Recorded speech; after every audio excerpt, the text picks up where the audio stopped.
Il y a des siècles, l'humanité a découvert le feu. À l'époque, personne ne se demandait encore s'il allait réchauffer les foyers ou incendier les forêts. Puis il y a eu la machine à vapeur, l'électricité, le nucléaire, Internet. À chaque fois, la même promesse, progrès. Mais la question posée un peu trop tard est, à quel prix ? Aujourd'hui, nous sommes à nouveau à ce carrefour. Une technologie capable d'optimiser nos réseaux énergétiques, d'automatiser des actions pour un gain de rapidité, de prédire les catastrophes climatiques, mais aussi une technologie gourmande en ressources, énergivore et dépendante de centres de données toujours plus vastes. Alors posons la question sans détour. Sommes-nous en train de créer un allié pour la planète ou un accélérateur silencieux de son épuisement ? L'intelligence artificielle est le reflet de nos choix, de nos priorités, de notre époque. Et notre époque, justement, est celle des dilemmes complexes, des réponses nuancées et des décisions qui engagent bien plus que nous-mêmes. Ce soir, nous n'allons pas chercher une vérité simple. Nous allons ouvrir un débat nécessaire. L'IA, outil de préservation écologique ou facteur d'aggravation environnementale. Mesdames, Messieurs, bonsoir et bienvenue. Je vous laisse avec cette réflexion et sans plus tarder, invite les intervenants à se présenter.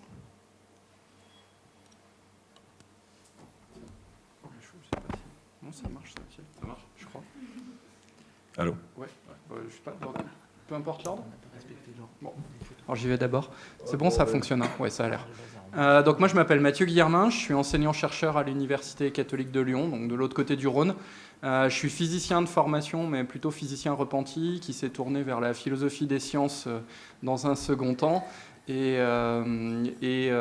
qui dit philosophie des sciences, ça va aller toucher. Moi je suis plutôt spécialiste des questions d'éthique de l'intelligence artificielle et de philosophie de l'intelligence artificielle, technologie numérique plus largement. Et du coup, et philo des sciences, ça a à voir avec tout ça pour... c'est quand même la philo des sciences, c'est quand même beaucoup qu'est-ce que c'est que des connaissances scientifiques, qu'est-ce que c'est que connaître, qu'est-ce que c'est qu'être intelligent. Du coup, ça parle de l'intelligence au moins humaine, et puis ça a des liens avec les outils qu'on utilise pour ça. Et puis il y a tout le côté aussi, est-ce qu'on peut être intelligent quand on fait de l'éthique ou de la politique ou des choses comme ça. Donc c'est un peu mes environnements de recherche. Et voilà, et du coup je coordonne un projet, on mettra peut-être des QR codes si vous voulez après, mais qui s'intéresse à la question de que veut dire être humain au temps de l'intelligence artificielle. Et l'idée c'est d'animer des réflexions en société sur ce sujet-là, donc on fait ça dans 9 pays différents pour l'instant, et avec, voilà, vous aurez les QR codes tout à l'heure si vous voulez aller voir un peu plus. Merci, donc Anthony Graveline, moi je suis le président cofondateur de Desightech. Desightech, alors je suis entrepreneur par 2 fois, c'est la 2e fois, et donc j'ai voulu monter une société tournée autour de l'intelligence artificielle. Elle a eu 2 vies en fait, on a pivoté. La première vie, la société s'est créée sur l'idée de transformer la gestion des connaissances dans les entreprises, et ça c'est 2017-2018, c'est à l'époque où, je ne sais pas si vous avez suivi, vous étiez certainement trop jeune, l'apparition de Attention is all you need, qui sont les précurseurs des langages modèles que vous connaissez maintenant aujourd'hui sous la forme des ChatGPT, des Claude, etc. Et donc on a travaillé à l'époque sur BERT, qui était l'outil de Google, donc sur les langages de modèles. Je pourrais revenir dessus après.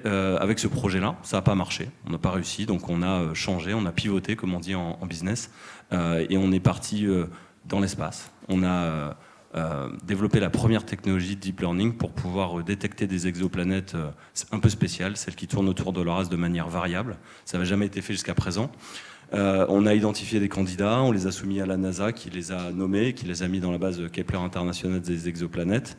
Et aujourd'hui, notre projet est utilisé par l'ESA aussi pour traquer les exoplanètes. Pourquoi je dis ça ? Parce que c'est pour donner un peu de légitimité sur notre discours en intelligence artificielle qui est passé au départ sur le langage.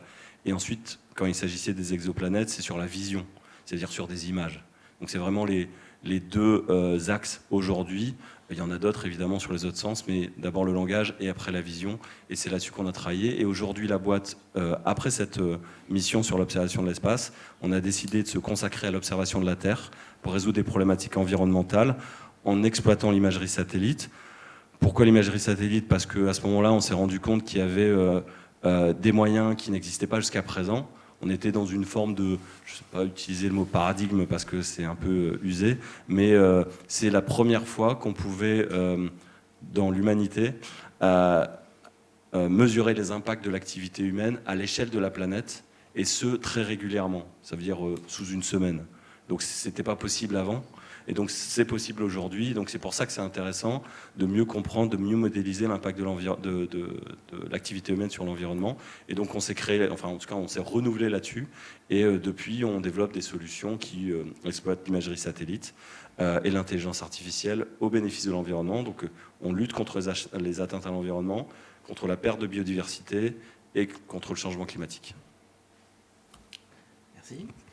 Bonsoir, Laurent Lefebvre. Moi, je suis chercheur à l'INRIA, l'Institut national de recherche en informatique. Je suis chercheur en sciences du numérique.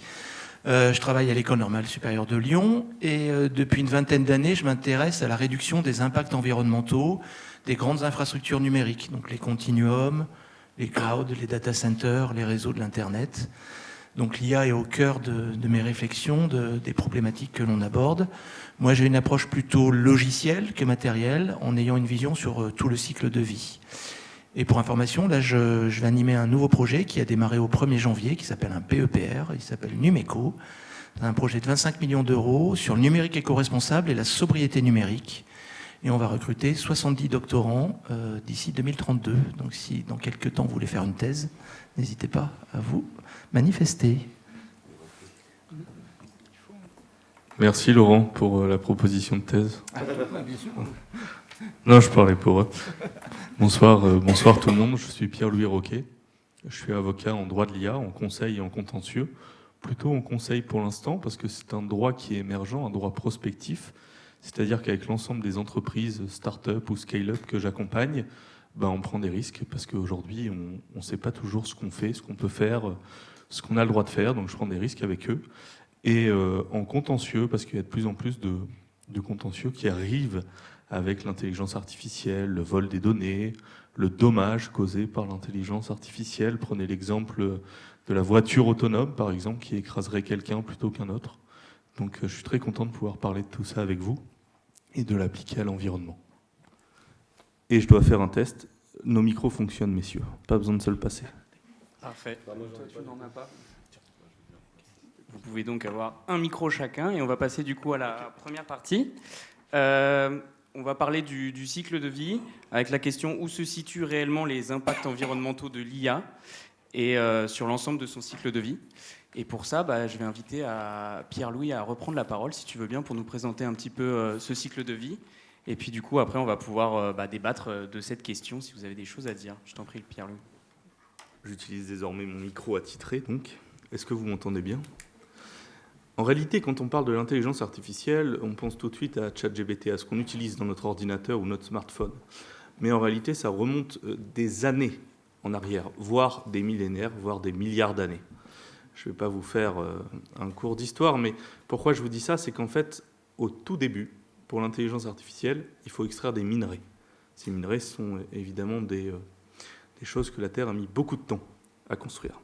Il y a cette extraction qui prend du temps, qui prend des ressources, qui tue des gens aussi, excusez-moi de vous le dire, mais l'extraction des minerais et des terres rares, c'est un cataclysme en termes de droits humains. Une fois qu'on a extrait ces terres rares et qu'on est prêt à les utiliser, on peut passer à la fabrication. Fabrication des processeurs, des cartes graphiques, des data centers. Alors évidemment, ça, ce que vous avez dans votre ordinateur, ça consomme également beaucoup de minerais. Mais une fois qu'on a fabriqué ces ordinateurs, ces cartes graphiques ou ces processeurs, il faut les entraîner, les créer cette intelligence artificielle qui est aujourd'hui, pour les LLM, sous forme d'un réseau de neurones. Pour vous donner à peu près une idée, l'ensemble des données disponibles aujourd'hui pour entraîner un LLM, donc un modèle de langage, ça représente, on est au maximum de la donnée à laquelle on a accès, c'est Yann Lequin qui dit ça représente la quantité de données qui passe de l'œil au cerveau d'un enfant de 4 ans, de ses 0 à ses 4 ans. C'est énorme. C'est énorme, mais aujourd'hui on est on est un peu limité du coup. Et c'est pour ça qu'on veut passer de ces modèles de connexion de neurones à des modèles plus globaux, mais ça, on a des experts qui nous en parleront mieux que moi, qui réussissent à comprendre le monde qui nous entoure, et c'est toute l'initiative de Yann Lequin. Et une fois que ces modèles ont été entraînés, que le modèle existe, il y a également un autre cataclysme, c'est l'utilisation. Et l'utilisation, ça va faire le sujet d'autres questions par la suite. Est-ce qu'on l'utilise de manière raisonnée? Est-ce que quand je transforme ma grand-mère en Naruto, par exemple, avec GPT, c'est très drôle, ça fait marrer tout le monde à Noël, mais est-ce que c'est vraiment utile et pertinent? C'est la question qu'on va se poser. Et une fois qu'on a utilisé GPT pour différents usages, un usage utile, moyen ou pas du tout utile, eh ben, on en vient au recyclage de ces matières premières. Et comme vous le savez, eh ben, les minerais rares et tous les métaux rares qu'il y a dans ces cartes graphiques et ces processeurs, c'est très difficile à recycler. Et donc, pour comprendre l'impact de l'intelligence artificielle sur l'environnement, il faut avoir une vision globale du début à la fin. Est-ce que l'un de vous a envie de compléter peut-être, de réagir, d'aller plus loin sur la question de où se trouvent les impacts les plus importants peut-être dans ce cycle de vie?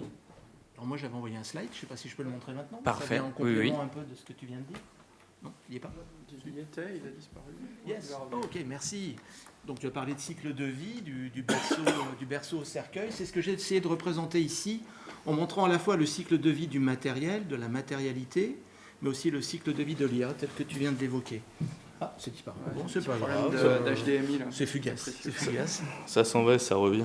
Donc, en rappelant qu'à chacune de ces étapes, donc, il y a des impacts environnementaux, il y a des impacts humains, de l'extraction dans les mines, à la fabrication de l'électronique en Asie du Sud-Est, la capture de la tension lorsqu'on est dans la phase d'usage, la création d'ikikomori, voilà, les impacts sur la santé.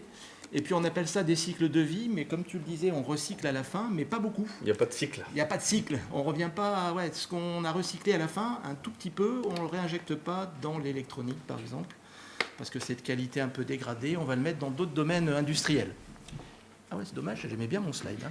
Et en même temps, il y a le cycle de vie de l'IA, avec tout ce qu'on appelle derrière les travailleurs du clic, où l'on en avait peut-être entendu parler, des travailleurs à Madagascar qui vont annoter des modèles, qui vont annoter des datasets, voilà, des gens qui vont surveiller l'apprentissage, l'inférence. Donc il y a de l'humain tout au long de ce cycle de vie, et pareil, à la fin des modèles, on ne recycle pas non plus, on ne récupère pas grand-chose à la fin. Donc ces deux cycles de vie ils vivent en parallèle, ils se télescopent sur la phase d'usage, et ne sont pas vraiment des cycles de vie tels qu'on pourrait l'imaginer et le rêver dans une économie plus circulaire. Je pense, excuse-moi, que ça peut être utile qu'on explique à quoi servent les humains dans l'intelligence artificielle. Tu sais, ceux qui cliquent sur le chat ou le chien pour entraîner la reconnaissance. Ou le camion, ou le bus, ou la chaise. Nous aussi, on le fait quand on fait des captchas. Peut-être vous avez déjà vu ça. Et ils sont un peu pénibles. Et on peut imaginer que c'est fait exprès pour nous obliger à répondre à plusieurs questions, si vous avez déjà vécu cette expérience. Mais il y a aussi par exemple, à Madagascar, les médecins sont mieux payés à entraîner et à cliquer sur des datasets, sur des images, sur des diagnostics, que d'être payés pour faire leurs activités de médecin. Donc on se retrouve avec des situations très dégradées qui influencent néfastement certaines sociétés. Donc voilà, ça c'est un peu le problème. Oui. Ouais, bah, du coup j'interviens en même temps, mais est-ce que vous comprenez pourquoi est-ce qu'on doit cliquer sur des chats et des chiens? Vaguement. Et vous cliquez. Ça vaut le coup d'une explication ou pas? Oui. Ok. Ah bah oui. Parce qu'en fait, il y a plusieurs types d'IA aujourd'hui. Vous connaissez essentiellement l'IA générative, mais l'IA à l'origine, si on en revient à l'objectif de l'IA, c'était de pouvoir pallier un problème qu'on avait, qui est de pouvoir décrire des règles assez précisément sur des phénomènes qui nous entourent, parce que le nombre de si alors sinon ou de descriptions est hors de portée, et que du coup on a essayé de créer des systèmes qui apprennent par eux-mêmes les règles qui régissent ce monde. Et donc si on prend l'exemple du chat, si vous avez un chat à la maison et que vous avez par exemple créé une trappe dans la porte pour qu'il sorte quand il veut et il rentre quand il veut, vous n'avez peut-être pas envie qu'il rentre avec une souris. Et donc du coup, vous allez mettre une caméra qui va regarder le chat qui se présente à l'entrée et qui va automatiquement laisser la porte fermée si par exemple il y a une souris. Et donc si jamais vous devez décrire un ensemble de règles pour savoir quand est-ce que le chat a une souris dans la bouche, vous allez commencer en vous disant c'est facile, ok, donc là les pixels il est sombre, ah oui mais attends c'est peut-être sa moustache, c'est peut-être la bouche, peu importe en tout cas. Donc du coup c'est extrêmement difficile d'arriver à pouvoir déterminer un certain nombre de règles jusqu'à avoir quelque chose de précis. Donc qu'est-ce qu'on va faire ? On va demander à des humains de nous dire quelles sont les images sur lesquelles un chat a des souris ou pas. Et ensuite, il y a des génies mathématiques qui ont construit des programmes qui permettent de pouvoir configurer des poids progressivement au fur et à mesure qu'on présente les exemples, de manière à ce qu'à la fin, le modèle prédise tout le temps la bonne classe. Est-ce que c'est un chat avec une souris dans la bouche ou pas ? Et parce qu'il y a des fonctions mathématiques qui nous permettent de piloter, de guider le modèle vers la vérité, vers le côté la prédiction est bonne à chaque fois. Sans ça, on n'y serait jamais arrivé, sinon ça serait aléatoire. Donc tout ça, c'est des programmes informatiques avec un peu de mathématiques, et donc il nous faut beaucoup d'exemples pour que ça fonctionne. Voilà, donc c'est pour ça qu'on parle de chats et de chiens, souvent c'est l'exemple pour y arriver. Donc ça, c'est l'IA qui va nous faire de la classification et de la prédiction. Mais ensuite, il y a d'autres IA. Je vais m'arrêter là, on aura peut-être l'occasion d'en parler. Ouais, moi, je vais du coup rajouter ma petite touche là-dessus. Mais je vais le dire encore plus abstraitement. Mais imaginez, vous voulez classifier des images complètement vertes et complètement noires.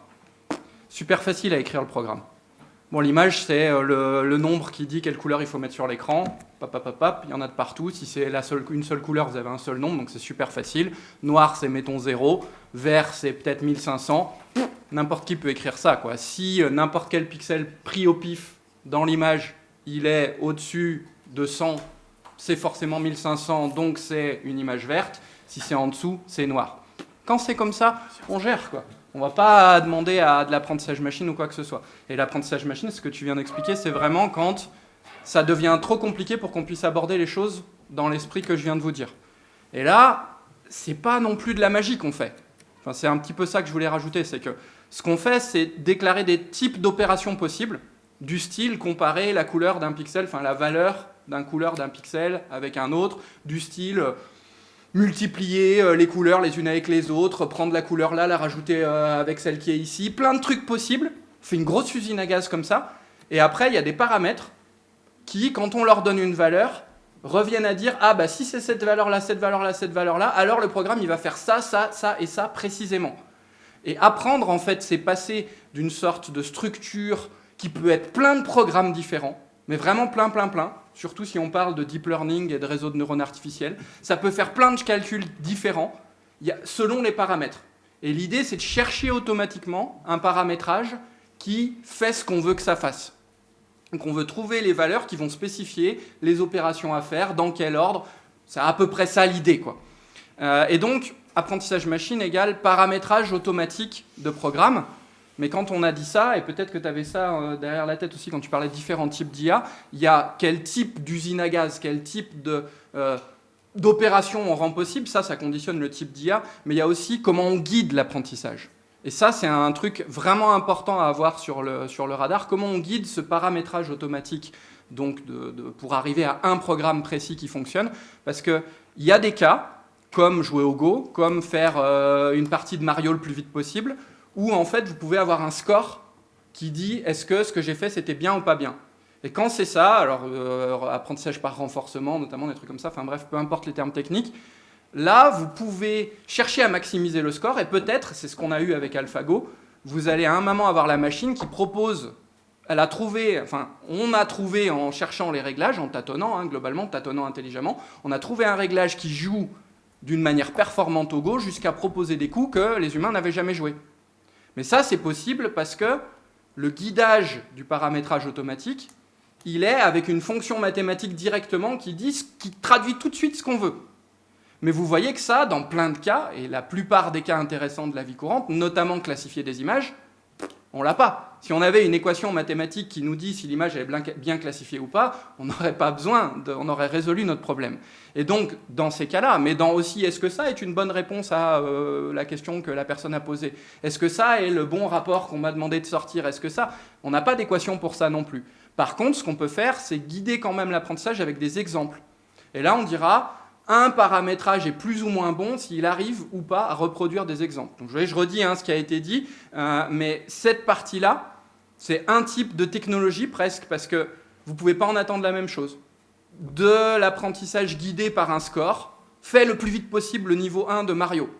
Bah ça peut-être, d'ailleurs il y a des speedrunners qui utilisent ça pour faire des trucs de ouf où ça fait complètement bugger le programme et c'est assisté directement par ordinateur et jamais un humain n'aurait pensé à faire ça. Ça marche si vous avez Mario qui tourne et qui vous calcule le score. Ça marche si vous jouez au Go, ça marche dans des cas comme ça. Mais sinon, vous ne pouvez pas attendre ce genre de choses-là. Vous pouvez attendre, parce que le but, quand on est sur de la technologie à reproduire les exemples, un programme, un paramétrage donné a un bon score quand il reproduit les exemples, au moins à peu près. Mais du coup, une nouveauté complète qui serait peut-être la nouvelle théorie qu'il aurait fallu dire en réponse à la question, ça ne peut pas sortir. Par construction, ça aura forcément une mauvaise note. Ça ne ressemble pas du tout si c'est très différent de ce qui existait avant. Donc ce type de techno-là, c'est toujours de l'apprentissage machine, c'est peut-être même toujours du deep learning, du réseau de neurones artificiels, mais vous voyez, c'est quand même des grosses différences qui sont importantes à saisir pour pouvoir classer un petit peu mieux ce qu'on a en face de nous. C'est plus clair? Merci beaucoup, messieurs. Pour compléter. Oui, vas-y, je t'en prie. Donc, vu ce qu'on vient de dire là... Tu n'as toujours pas ton diapo. Ouais, c'est pas grave, c'est la preuve que la techno abandon. est toujours là. Il y a quand même deux grandes phases dans ces moments d'IA. Il y a la phase qu'on appelle l'apprentissage, le training, et puis il y a la phase d'inférence. Donc si vous regardez un peu les gros modèles avec des milliards de paramètres, l'apprentissage est quand même souvent un moment très coûteux. Il va falloir utiliser beaucoup de ressources, qu'on appelle des cartes graphiques, des GPU. Vous avez peut-être vu dans la presse, le monde de l'IA est en train d'assécher la production de cartes graphiques pour l'année 2026. Il va être très difficile à la fois de trouver des cartes graphiques, de trouver de la RAM et de trouver des systèmes de stockage à cause de l'IA. Donc le prix de nos ordinateurs perso, il va exploser. Voilà, donc il faut l'anticiper. Les plus gros modèles et les plus gros apprentissages nécessitent ce qu'on appelle des opérations flottantes, des opérations de calcul, et les plus gros sont de l'ordre de 10 puissance 25. Et on tend vers 10 puissance 26. Donc vous imaginez le nombre de zéros. Il faut 10 puissance 25 opérations pour entraîner un gros modèle comme Grok, par exemple. Les plus grandes machines qu'on est capable de construire actuellement, c'est ce qu'on appelle des machines exascale, exaflop. Elles sont de l'ordre de 10 puissance 18 opérations par seconde. Donc pour entraîner un modèle comme ça de 10 puissance 25 sur une machine à 10 puissance 10 puissance 18 opérations par seconde, il faut à peu près 4 mois. Et ces grosses machines, c'est des gouffres énergétiques qui consomment beaucoup d'électricité, beaucoup de ressources. Donc, on voit apparaître des modèles moins consommateurs. Vous avez peut-être entendu parler de DeepSeek, par exemple, le modèle chinois, ou d'autres modèles plus frugaux. Mais la phase d'entraînement, elle est quand même encore assez coûteuse, même si on réutilise les modèles précédents. Et puis, il y a la phase d'inférence. Donc là, c'est quand on va utiliser l'IA, quand on va lui demander de résoudre certains problèmes ou de générer certaines données, du film, des images, du son. Juste un exemple, quand même, ChatGPT, dans ses derniers rapports, il annonce 700 millions d'utilisateurs différents par semaine.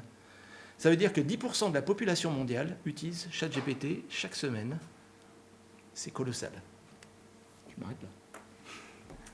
Merci pour les précisions. Si vous n'avez rien d'autre à ajouter, on peut passer sur la suite, surtout que ça peut faire une... Est-ce qu'avant de passer à la suite, c'est clair pour vous? Dites-le, parce que sinon, on va vous parler chinois tout le long, quoi.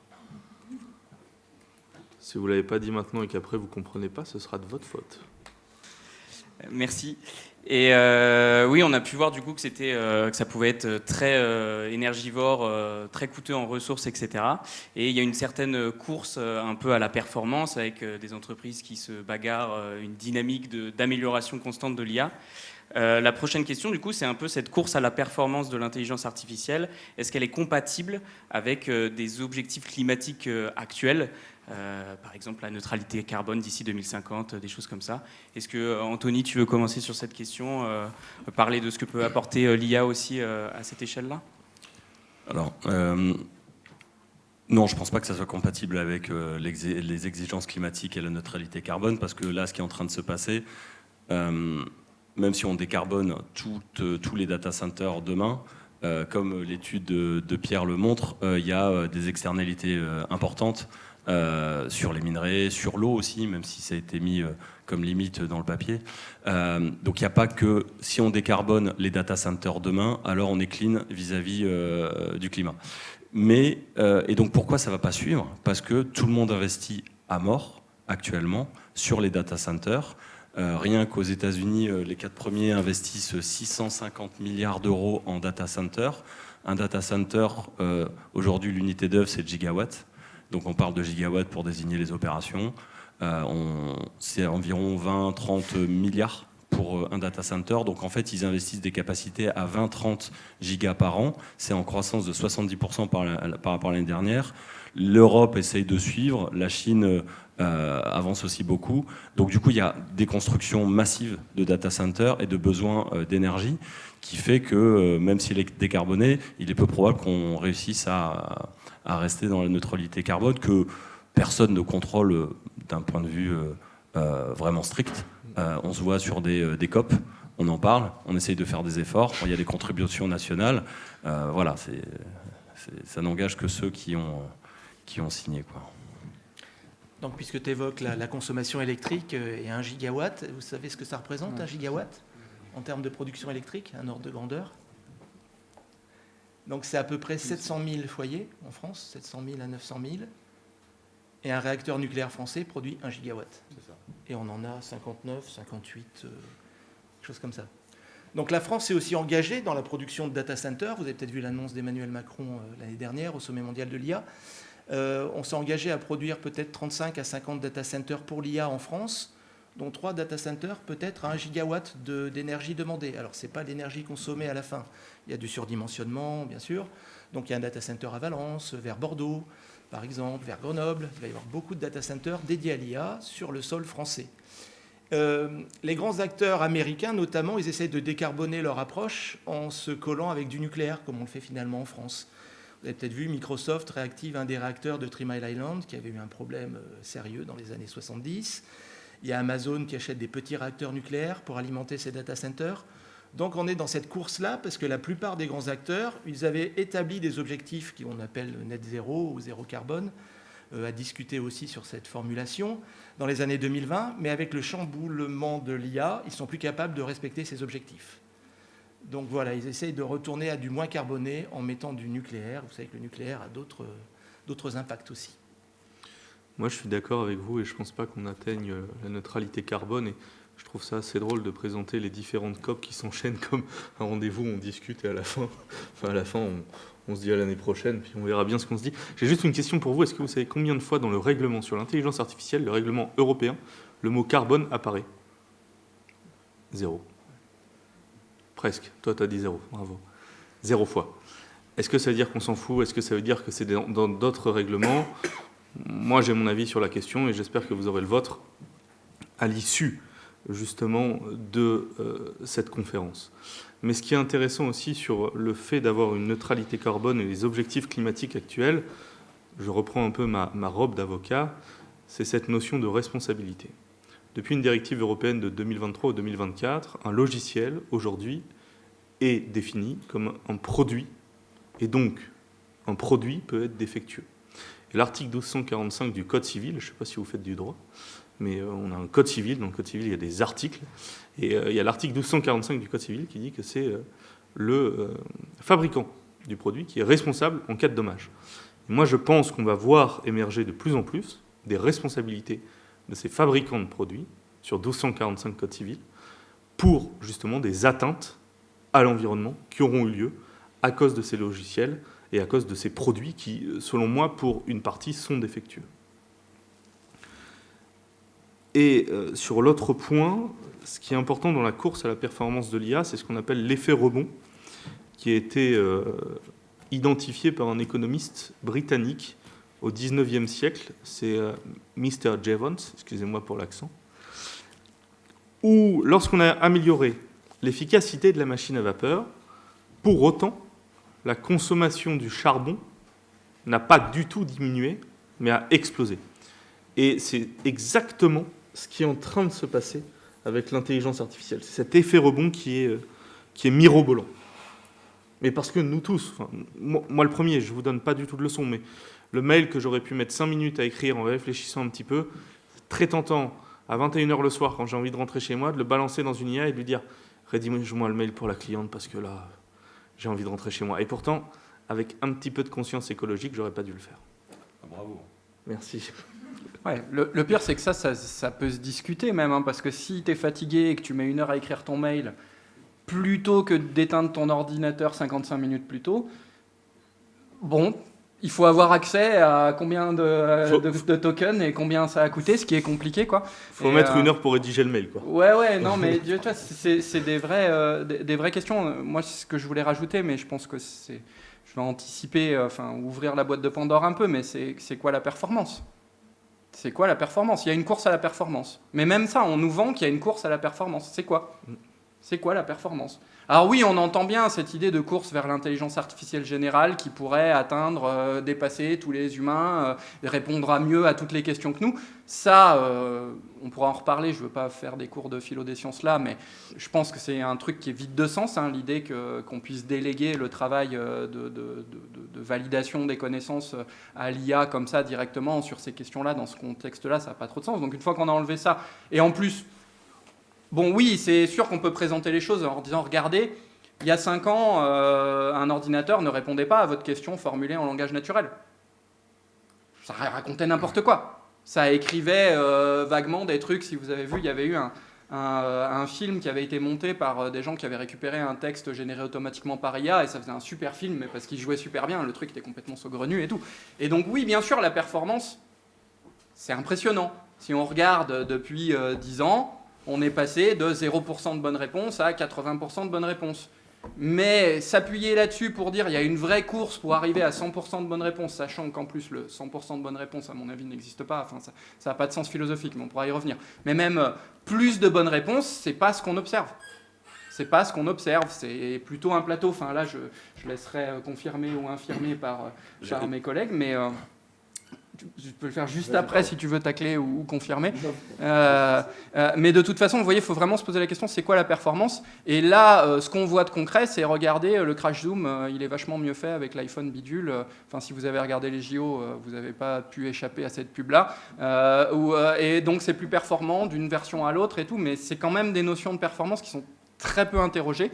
Par rapport, et là peut-être je vais me protéger un tout petit peu du tacle qui arrive en disant il y a un vrai lieu où il y a la vraie création, où il y a une notion de performance qui est peut-être un peu plus concrète, c'est quand on est dans l'entrepreneuriat ou dans les milieux sérieux où on regarde vraiment la valeur qu'on veut créer.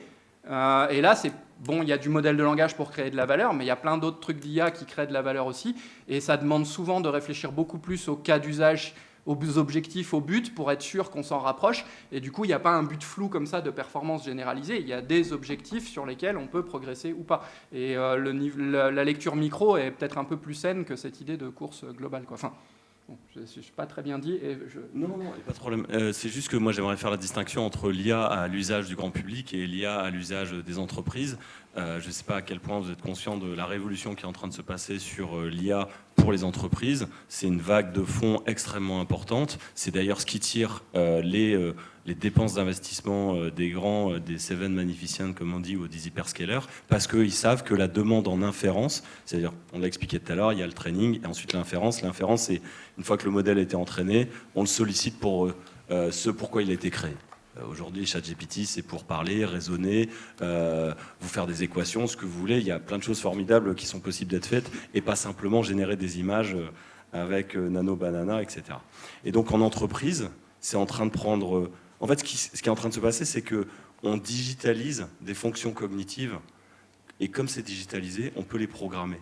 Et donc, du coup, on a des organisations à base d'agents qui sont en train d'intégrer les entreprises, mais vraiment fortement, pour pouvoir exécuter des processus sans avoir besoin de décrire encore une fois des règles complexes et en laissant à ces zones d'IA qu'on met dans les processus de l'entreprise la responsabilité ou le soin de faire avancer la société. Ça y va pas à pas, parce que ça veut dire une transformation de l'emploi en entreprise, ça veut dire des risques aussi pour les emplois des jeunes à venir.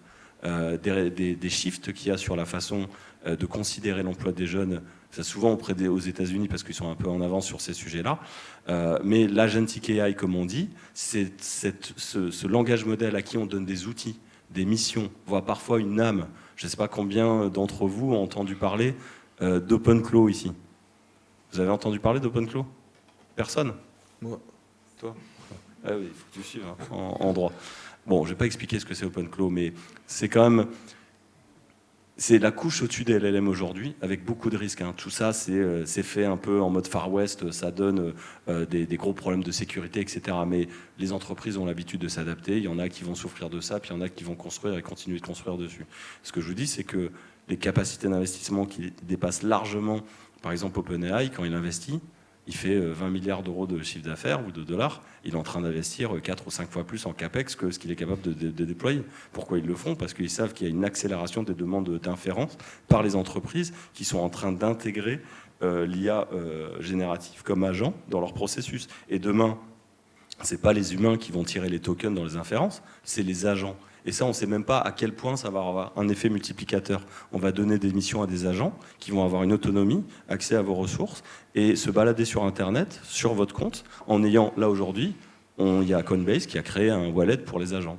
Il y a des sites web, c'est drôle, hein, mais disons-le, qui s'appelle rentalhuman.io, qui est, si vous voulez, vous mettez à disposition des agents parce qu'ils ont besoin d'une réalité physique pour pouvoir faire un certain nombre de tâches. Enfin, c'est drôle ce qui est en train de se passer. Je ne sais pas vers quoi ça nous conduit, mais je vous explique que la performance, parce que tu voulais parler de performance, nous, on la voit d'un point de vue business, la façon dont ça évolue et les outils que ça dote auprès des entreprises, ça fracture le marketing, les juristes, les communications, les codeurs. On en parle, vous codez pas vous créez pas vos propres applications. Moi, je suis devenu codeur parce que je savais pas coder du tout, mais je crée des applications en utilisant Claude Code. C'est incroyable. J'ai vu les versions évoluer. Ça faisait n'importe quoi avant. Maintenant, c'est hallucinant comme c'est performant. Donc voilà, sur le côté performance. C'est pas un tac, mais on n'est peut-être pas d'accord, ou alors t'as peut-être pas le prisme. On n'est pas du tout d'accord. T'as pas le prisme entreprise, peut-être, comme je pourrais le voir, et je le suis parce que c'est important. Nous aussi, on réfléchit à comment éviter d'avoir une situation qu'on pense confortable, parce qu'on a du savoir-faire, alors que si ça tombe, les chercheurs, parce que moi j'ai que des chercheurs dans la boîte, les chercheurs, je suis en train de vérifier à quel point je peux automatiser une partie de leur travail, et à quel point ils sont fragiles contre des nouveaux entrants. Il ne faut pas qu'on considère que c'est établi, et qu'on est là tranquille parce qu'on est des chercheurs. Si ça tombe de gens, demain, comme vous, motivés avec une vision, vous arrivez, vous utilisez les IA et vous générez de la recherche et des papiers scientifiques, enfin vous générez de la recherche, vous transformez ça en produit, hein, le but c'est pas de publier, hein, évidemment je vais pas parler de publication, on laisse ça aux chercheurs, mais de produire des applications qui s'appuient sur des résultats de recherche. Pourquoi je fais ça? Pour être sûr que demain j'ai toujours un avantage avec les chercheurs que j'ai, ou pour savoir où se décale la valeur ajoutée des chercheurs, parce que celle des codeurs, elle a disparu. J'espère qu'on n'est pas là. Enfin, on va peut-être être confronté à une bulle aussi. Hein. Pour l'instant, il y a beaucoup d'investissements et ça ne rapporte pas beaucoup pour beaucoup d'acteurs. Hein. Moi, ce que j'aimerais mettre en face de la valeur performance, c'est justement la valeur de ce que l'on fait. Si j'attendais un mail de ta part à 21h, je trouve que ce mail, il a de la valeur. Si tu le fais faire par une IA, je trouve qu'il n'a plus de valeur. Voilà. Donc si faire un tableau maintenant, c'est simplement faire un prompt qui génère un tableau, ça veut dire que produire un tableau, ça n'a plus de valeur. C'est ma vision. Hein. Je pense et donc ça, ça questionne vachement ça quand même. Hein. Bon, c'est sans doute arrivé quand on a mis des robots dans les usines de fabrication de voitures.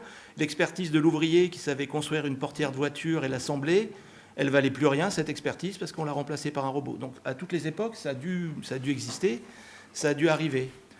On observe dans les publications scientifiques des IA qui sont capables de résoudre des théorèmes, de prouver des choses. Ça veut dire que ça n'a plus de valeur. Des IA qui font de l'état de l'art d'un domaine.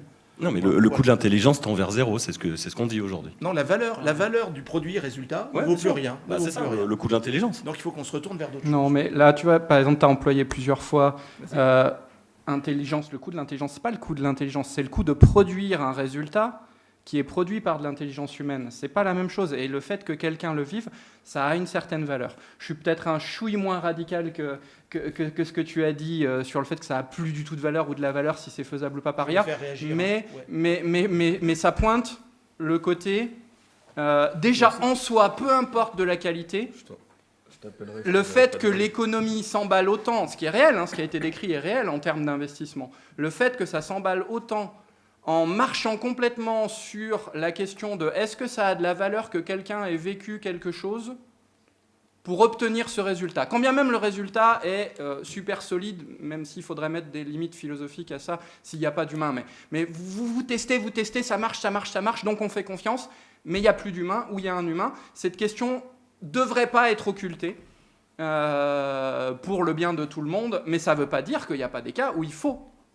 Pas du tout, enlever l'humain, le mettre. Simplement, il faut avoir cette idée que ce n'est pas parce qu'on a le résultat, c'est pas parce qu'on a le même texte qu'on aurait eu si quelqu'un l'avait fait que c'est forcément la même chose. Ça peut être équivalent, ça peut ne pas être équivalent. Et c'est toute la question. Et moi, ce qui m'a un peu dérangé dans ce que tu as dit, c'est de trop déconnecter, ramener la question de la performance et de la valeur à investissement, budget, montant. C'est bien, c'est important, mais il faut pas que ça avale tout si c'est pas capable de représenter tout ce qui compte dans les vies des gens en général. Mais il faut être prudent après avec ça, parce que ce n'est pas des réponses simples qu'on peut apporter à tout ça. Et donc il faut faire très attention, et le meilleur moyen de faire attention, c'est quand même de regarder les choses pour ce qu'elles sont en face de nous. Donc moi, je suis assez méfiant vis-à-vis de, par exemple, ça a une âme, ça a des trucs comme ça, parce que oui, on peut dire plein de choses comme ça, on peut dire que c'est intelligent, moi, j'ai pas de problème avec ça, mais il y aura quand même des distinctions à faire avec qu'est-ce qu'on dit quand on dit qu'un humain est intelligent. Et oublier toutes ces distinctions-là, je ne suis pas pour interdire le terme intelligence artificielle, je m'en moque en fait. Simplement, il ne faut pas forcément oublier ce que les humains sont capables de faire ou pas. Et alors, dernière chose que je voudrais dire, c'est, parce que là, il y a un grand truc qui a été occulté, c'est... l'enjeu, y compris en entreprise, ça va être comment on dompte le recours à des systèmes qui n'ont pas un niveau de fiabilité et de... je veux dire, vous ne savez même pas le niveau de fiabilité. C'est très compliqué d'évaluer le niveau de fiabilité d'un truc de deep learning, de réseau de neurones artificiels. Ce n'est pas le même type d'artefact que les genres de choses qu'on a habituellement. Un moteur, par exemple, on a suffisamment de compréhension de ce qui se passe, ça progresse, les questions d'explicabilité et tout, mais un moteur thermique, un moteur électrique, vous savez quand est-ce que ça peut commencer à foirer. Et vous avez des théories assez précises de quelle est la probabilité que ça foire, étant donné les paramètres, et quand est-ce que ça va commencer à foirer ou pas. C'est des choses qui sont très difficiles à construire. Ce n'est pas toujours impossible, mais c'est très difficile à construire avec les grands modèles d'IA générative. Et du coup, ça veut dire que vous pouvez être surpris. Ça peut marcher 20 fois, 100 fois, 150 fois, et d'un coup, ça fait une grosse bourde. Bon, vous connaissez, c'est ce qu'on appelle les hallucinations. Et ça ne veut pas dire que ce n'est pas utile.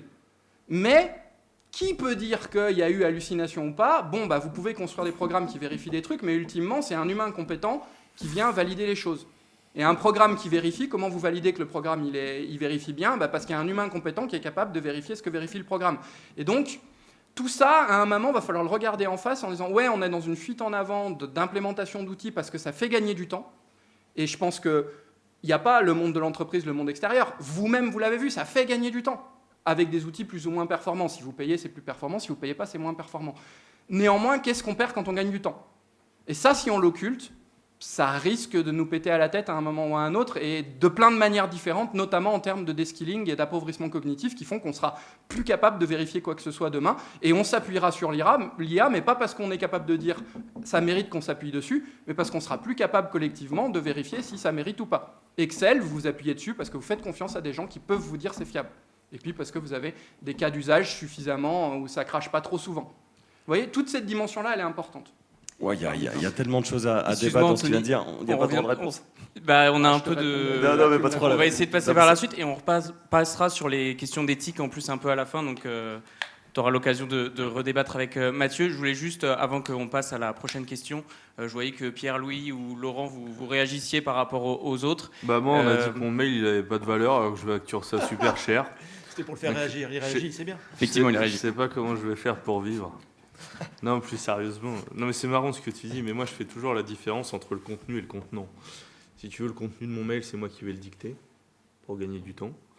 Le contenant, c'est l'IA qui me le fait. La forme, la mise en page, etc. C'est l'IA qui me le fait parce que je n'ai pas forcément une valeur ajoutée à ajouter 3 tabulations et une formule de politesse à la fin. Et donc, ce que je lui disais quand il m'a dit ça, c'est que je lui ai dit que je n'enverrai jamais de mail, mais que je l'appellerai. Ça m'a fait marrer. Et également, je crois qu'on parle toujours de performance. et la performance est impossible à définir, ça je suis d'accord avec vous, mais on devrait peut-être plutôt s'intéresser sur la pertinence. Utiliser une IA pertinente pour l'usage, plutôt que de chercher l'IA la plus performante. Ça, je pense que c'est la question qu'on doit se poser. Notamment, si on en revient au sujet de la conférence, pour l'environnement et pour les enjeux environnementaux qui nous entourent. Si toi, tu utilises l'IA la plus pertinente, mais que c'est pour sauver le monde, bon, écoute, tu peux consommer un peu de gigawatts, ça ne me dérange pas. C'est pas grave. Tu vois ce que je veux dire ? C'est utile. Et je trouve quand même, pour revenir sur le code informatique, où tu dis que ça ne peut pas être vérifié par un humain, il y a quand même Claude, qui est alors, c'est pas un modèle. Claude, c'est une interface comme ChatGPT, mais qui a des modèles qui sont Opus 4.6, Sonnet, Opus 4.5, etc. De chez Claude. De chez Anthropic. Qui a identifié, je crois, 19 failles dans son propre code informatique qui n'avaient pas été identifiées par un humain. Qu'est-ce que tu fais avec ça ? Ou qu'est-ce que tu fais quand toi, tes modèles identifieront des failles ou peut-être des séismes ? On parle... Alors, je tenais à partager cette information avec vous, je l'ai vu ce matin. Les volcans d'Auvergne pourraient se réveiller. Voilà. Et typiquement, alors on se marre parce qu'on imagine la pub pourrie avec les vieux volcans d'Auvergne, mais si ça pète à Clermont, on est dans la merde. Mais je pense que ces modèles d'IA, justement, qui seront capables d'identifier des troubles sismiques, seront capables de nous dire, les gars, partez de Clermont-Ferrand, parce qu'en plus d'être une ville pourrie, il va y avoir une éruption volcanique. Salut. Non mais tu vois, je pense quand même qu'il y a une utilité, une pertinence dans cet usage de prédire. Mais moi, j'ai pas du tout dit qu'il fallait rien faire avec ça. J'ai juste dit que, tu vois, Claude qui identifie ses propres failles, en fait, on fait une sorte d'anthropomorphisme. Tu as un programme qui tourne, qui crache des résultats qui sont pertinents sur ce sur quoi tu l'as fait tourner. Très bien. Pourquoi tu fais confiance ? Là, en l'occurrence, on peut même dire qu'il a identifié ses propres failles parce qu'il y a des gens compétents qui sont capables de te dire que ce qu'a craché le modèle, ça a du sens. Mais il y a peut-être eu plein d'occurrences où ça a craché des trucs qui n'avaient pas de sens. Et qui peut le dire ? Quelqu'un qui comprend un minimum ce qui se passe. Mais du coup, si je peux me permettre, les employés font aussi des erreurs. On a des développeurs qui font des erreurs, qui mettent en danger la production, qui mettent en danger le business, parce qu'ils sont faillibles. Donc, considérer que l'IA peut être faillible, ok, mais les humains le sont aussi. Et par contre, moi ce que je dis juste, c'est que la trajectoire de performance ou d'efficacité, elle est considérable à chaque version qui sorte. Je l'ai expérimenté, j'avais des développeurs très haut niveau qui géraient certaines de nos applications, et on s'est retrouvés en parallèle. J'ai fait recréer les applications qu'on avait avec Claude, justement. Et en parallèle, on a eu des alertes. Il y a eu des failles avec des virus qui ont été attaqués. Et nos plateformes d'avant ont été attaquées parce que le développeur a mal fait le boulot. Et avec les nouvelles plateformes, on ne l'avait pas. Donc, ce n'est pas aussi simple que ça. Mais moi, ce que je comprends dans ce que tu dis et ce sur quoi je te rejoins, et d'ailleurs, je vais même donner un exemple qui va aller dans ton sens, c'est que ce qui compte, c'est d'être conscient qu'on ne doit pas déléguer absolument tout à l'IA et qu'il faut des safeguards, il faut des barrières, il faut trouver les moyens d'organiser les choses avec l'IA pour la contrôler, la gérer, laisser l'humain dans la boucle. Donc ça sera intéressant de discuter du papier de Sacha Bourgeois, justement, par rapport à l'autonomie. Laisser de l'humain dans la boucle, c'est essentiel. Et comme je ne veux pas passer pour un gros militant IA, je vais dire un truc important, il me semble, c'est que l'IA, c'est des prédictions, donc ça vient avec un seuil de confiance. Et donc ce seuil de confiance, ça prend, on prend des décisions, où on demande à l'IA de prendre une décision, qu'on applique ou pas, peu importe, je ne parle pas de décision autonome, c'est encore un autre sujet, mais basée sur ce qui représente le plus la confiance qu'elle a. Et si on prend un exemple environnement, si on peut, c'est intéressant. Prenons la réglementation européenne sur la déforestation importée. Je ne sais pas si vous connaissez, elle s'appelle EUDR, ou RDUE en français, comme vous êtes dans le risque et l'environnement. C'est une réglementation qui a été repoussée à 2 reprises, qui devrait s'appliquer à partir de janvier 2027. Elle a été repoussée parce qu'il y a beaucoup de pression contre l'environnement ces derniers temps au Parlement et même à la Commission européenne. Et donc cette réglementation, elle dit quoi ? On va bannir du marché européen une liste de 7 produits, des matières premières, café, cacao, soja, je vous passe les détails, il y en a 7, dès lors qu'ils sont issus de parcelles qui ont été déforestées après le 31/12/2020. Donc ça pose un problème, c'est comment je peux vérifier si ma parcelle elle a été déforestée après le 31/12/2020. Le niveau des registres est inexistant. Il n'y a pas de blockchain qui fait la traçabilité sur tout, encore un consommateur de data center. Donc, on n'a pas d'information humaine qui nous permet de valider cette info. Qu'est-ce qu'on fait? On utilise les satellites qui étaient disponibles à l'époque. On en a 2, Sentinel-1 en radar, Sentinel-2 en optique, et on essaye de déterminer ce qui se passait en 2020. Et comment on le fait? Quand on prend l'optique, c'est le visible, ça veut dire la photo prise par le satellite, c'est un peu comme avec nos yeux. Sauf que c'est Sentinel, le 2 en l'occurrence, il a une résolution de 10 mètres par 10 mètres. Ça veut dire qu'un pixel, ça fait 100 mètres carrés au sol. On commence à avoir des contrastes à partir de 100 mètres carrés. Donc quand vous regardez les images, c'est extrêmement difficile de faire la différence entre de la forêt et de l'agroforesterie, de la plantation de cacao ou de café. Et donc, qu'est-ce qui se passe? Les gens créent des modèles d'IA dessus pour pouvoir classifier la couverture des sols, comme on dit en 2020. Et si jamais c'était de la forêt, bah, ça veut dire qu'a priori, le producteur, il a déforesté après. Pourquoi? Parce qu'en 2020, c'était de la forêt. S'il nous vend du cacao qui vient de cette parcelle, c'est que ça a été déforesté. Donc du coup, on est en train de prendre une décision à partir de l'IA, parce que l'humain est incapable d'avoir l'information lui-même. On la prend sur la base du seuil de confiance de l'IA pour dire « Ok, forêt, t'as déforesté ». Et qu'est-ce qu'on a vu? C'est que l'IA confond régulièrement la forêt avec l'agroforesterie. Et donc du coup, vous excluez le producteur, qui est vertueux depuis 20 ans, qui fait de l'agroforesterie, du marché européen, parce que l'IA a pris cette décision. Et donc nous, qu'est-ce qu'on a fait? On a dit on va pas faire d'IA pour ça. Donc on utilise le radar, qui est un signal qui traverse les nuages déjà, et on utilise la rétropropagation du signal radar pour déterminer si oui ou non il y a eu déforestation. Et ça nous évite de prendre des décisions avec l'IA basées sur un seuil de confiance qui va exclure du marché européen des producteurs. Donc j'espère que on va redevenir amis sur cette base. En fait, c'est un bon exemple parce que là, on parle d'une IA testable, enfin je ne devrais même pas dire une IA, mais on parle d'un programme dont on peut tester empiriquement. Le problème du deep learning, c'est que c'est relativement opaque. C'est pas une boîte noire, hein. Ça fait des plus, des moins, des multiplications, des softmax. C'est quand même une boîte noire, c'est Sam Altman lui-même qui a dit We don't know what the fuck is happening in the black box. Ouais, voilà, mais c'est là où j'ai pas assez de temps pour regarder tous les calculs, mais il n'y a rien de mystérieux. Vous pouvez ouvrir à n'importe quel endroit un grand modèle de langage, le calcul qui est là, il est compréhensible, il n'y a pas de souci. Le problème, c'est pourquoi ça marche et quelle fiabilité on peut en attendre. Et qu'est-ce que ça va faire? Et on ne sait pas. Il y a des programmes, 2 plus 2, bah vous savez, vous prédisez, ça va faire 4 tout le temps, sauf s'il y a vraiment des problèmes matériels, quoi. Et bon, là, c'est trop complexe, mais c'est pas opaque. Mais du coup, il y a un problème de complexité. Et ce qu'on peut faire quand on a un problème de complexité pour anticiper de l'intérieur la qualité et le résultat que ça va donner, c'est de tester. Sur de l'analyse d'image, le cas que tu as donné, il est intéressant parce qu'on voit bien, pareil, si vous faites de l'analyse d'image de forêt en plus, pas de toute la tronche des gens plus les forêts, de forêt.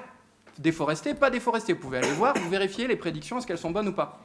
Vous pouvez le faire avec, et c'est des bons cas d'usage où il y a de la vraie fiabilité à aller chercher, avec tout ce qui est imagerie médicale. Il y a plein de trucs super fiables, fracture pas fracture, cancer pas cancer, sur des trucs, et vous entraînez des programmes spécialisés là-dessus. Et ça marche ou ça marche pas, mais là, c'est facile. Enfin, c'est pas facile de comprendre ce que fait le programme, mais c'est facile de le tester, et vous pouvez le tester dans de bonnes conditions, en prenant des images avec de l'éclairage différent. Les paramètres de variabilité de la tâche sont domptables. Dans ces cas-là, vous pouvez construire de la confiance, et vous revenez vers des outils qui peuvent être traités quasi comme une calculatrice. Ou pas, et on va dire c'est une calculatrice défaillante, elle fait pas ce qu'on veut qu'elle fasse, donc on en utilise une autre, on fait autrement. Et le truc avec les radars, ça devient un truc où on a construit un niveau de fiabilité et on l'utilise en sachant que ça va pas foirer parce qu'on l'a bien testé. On est faillible, hein, on peut avoir des surprises, mais voilà, on est bien confiant.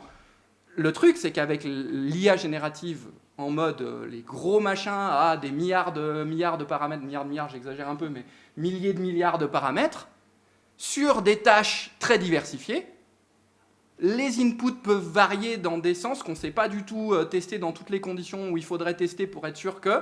Et donc, en fait, on se lance avec des choses qui, d'ailleurs, c'est pas pour rien que c'est marqué, Microsoft, qui vous garantissent une fiabilité de... Enfin, si à un moment, il y a un patient qui meurt dans un hôpital et qu'on peut démontrer que c'est parce que c'est Excel qui a fait des faux calculs à un endroit, Microsoft va être responsable. Enfin, je pense, quoi. Il y a moyen de se retourner contre eux. Les grands modèles de langage et l'IA générative, c'est marqué dessus, s'il y a une erreur, c'est de votre faute. Mais pas parce qu'on est méchant et qu'on ne veut pas assumer les erreurs, mais parce qu'on n'a pas cette capacité à assurer le même niveau de confiance. Ce qui ne veut pas dire qu'il ne faut pas l'utiliser, ce qui ne veut pas dire qu'il n'y a pas du bon business à faire. Mais ça pose quand même une sacrée question de comment on utilise ces outils-là, vous voyez, c'est pas la même question que d'habitude.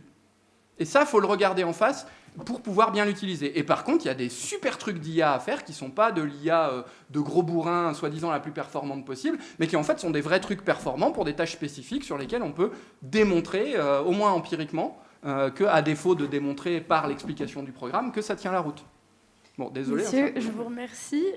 On va un peu avancer. Donc, nous allons maintenant nous interroger sur une question assez centrale. On présente souvent l'intelligence artificielle comme un levier pour accélérer la transition écologique, mais son empreinte est loin d'être neutre, comme vous venez de nous l'évoquer. Les bénéfices environnementaux de l'IA compensent-ils son propre coût? Et une IA plus sobre, plus frugale, peut-être-elle envisageable? Je ne sais pas si Laurent, vous voulez commencer. À moi, ok. Il y a un phénomène qu'on essaye de nous vendre depuis longtemps qui s'appelle l'IT for Green. C'est-à-dire que le numérique pourrait aider dans d'autres secteurs de la société. Et maintenant, c'est l'AI for Green. Grâce à l'IA, on va être plus vertueux dans d'autres domaines.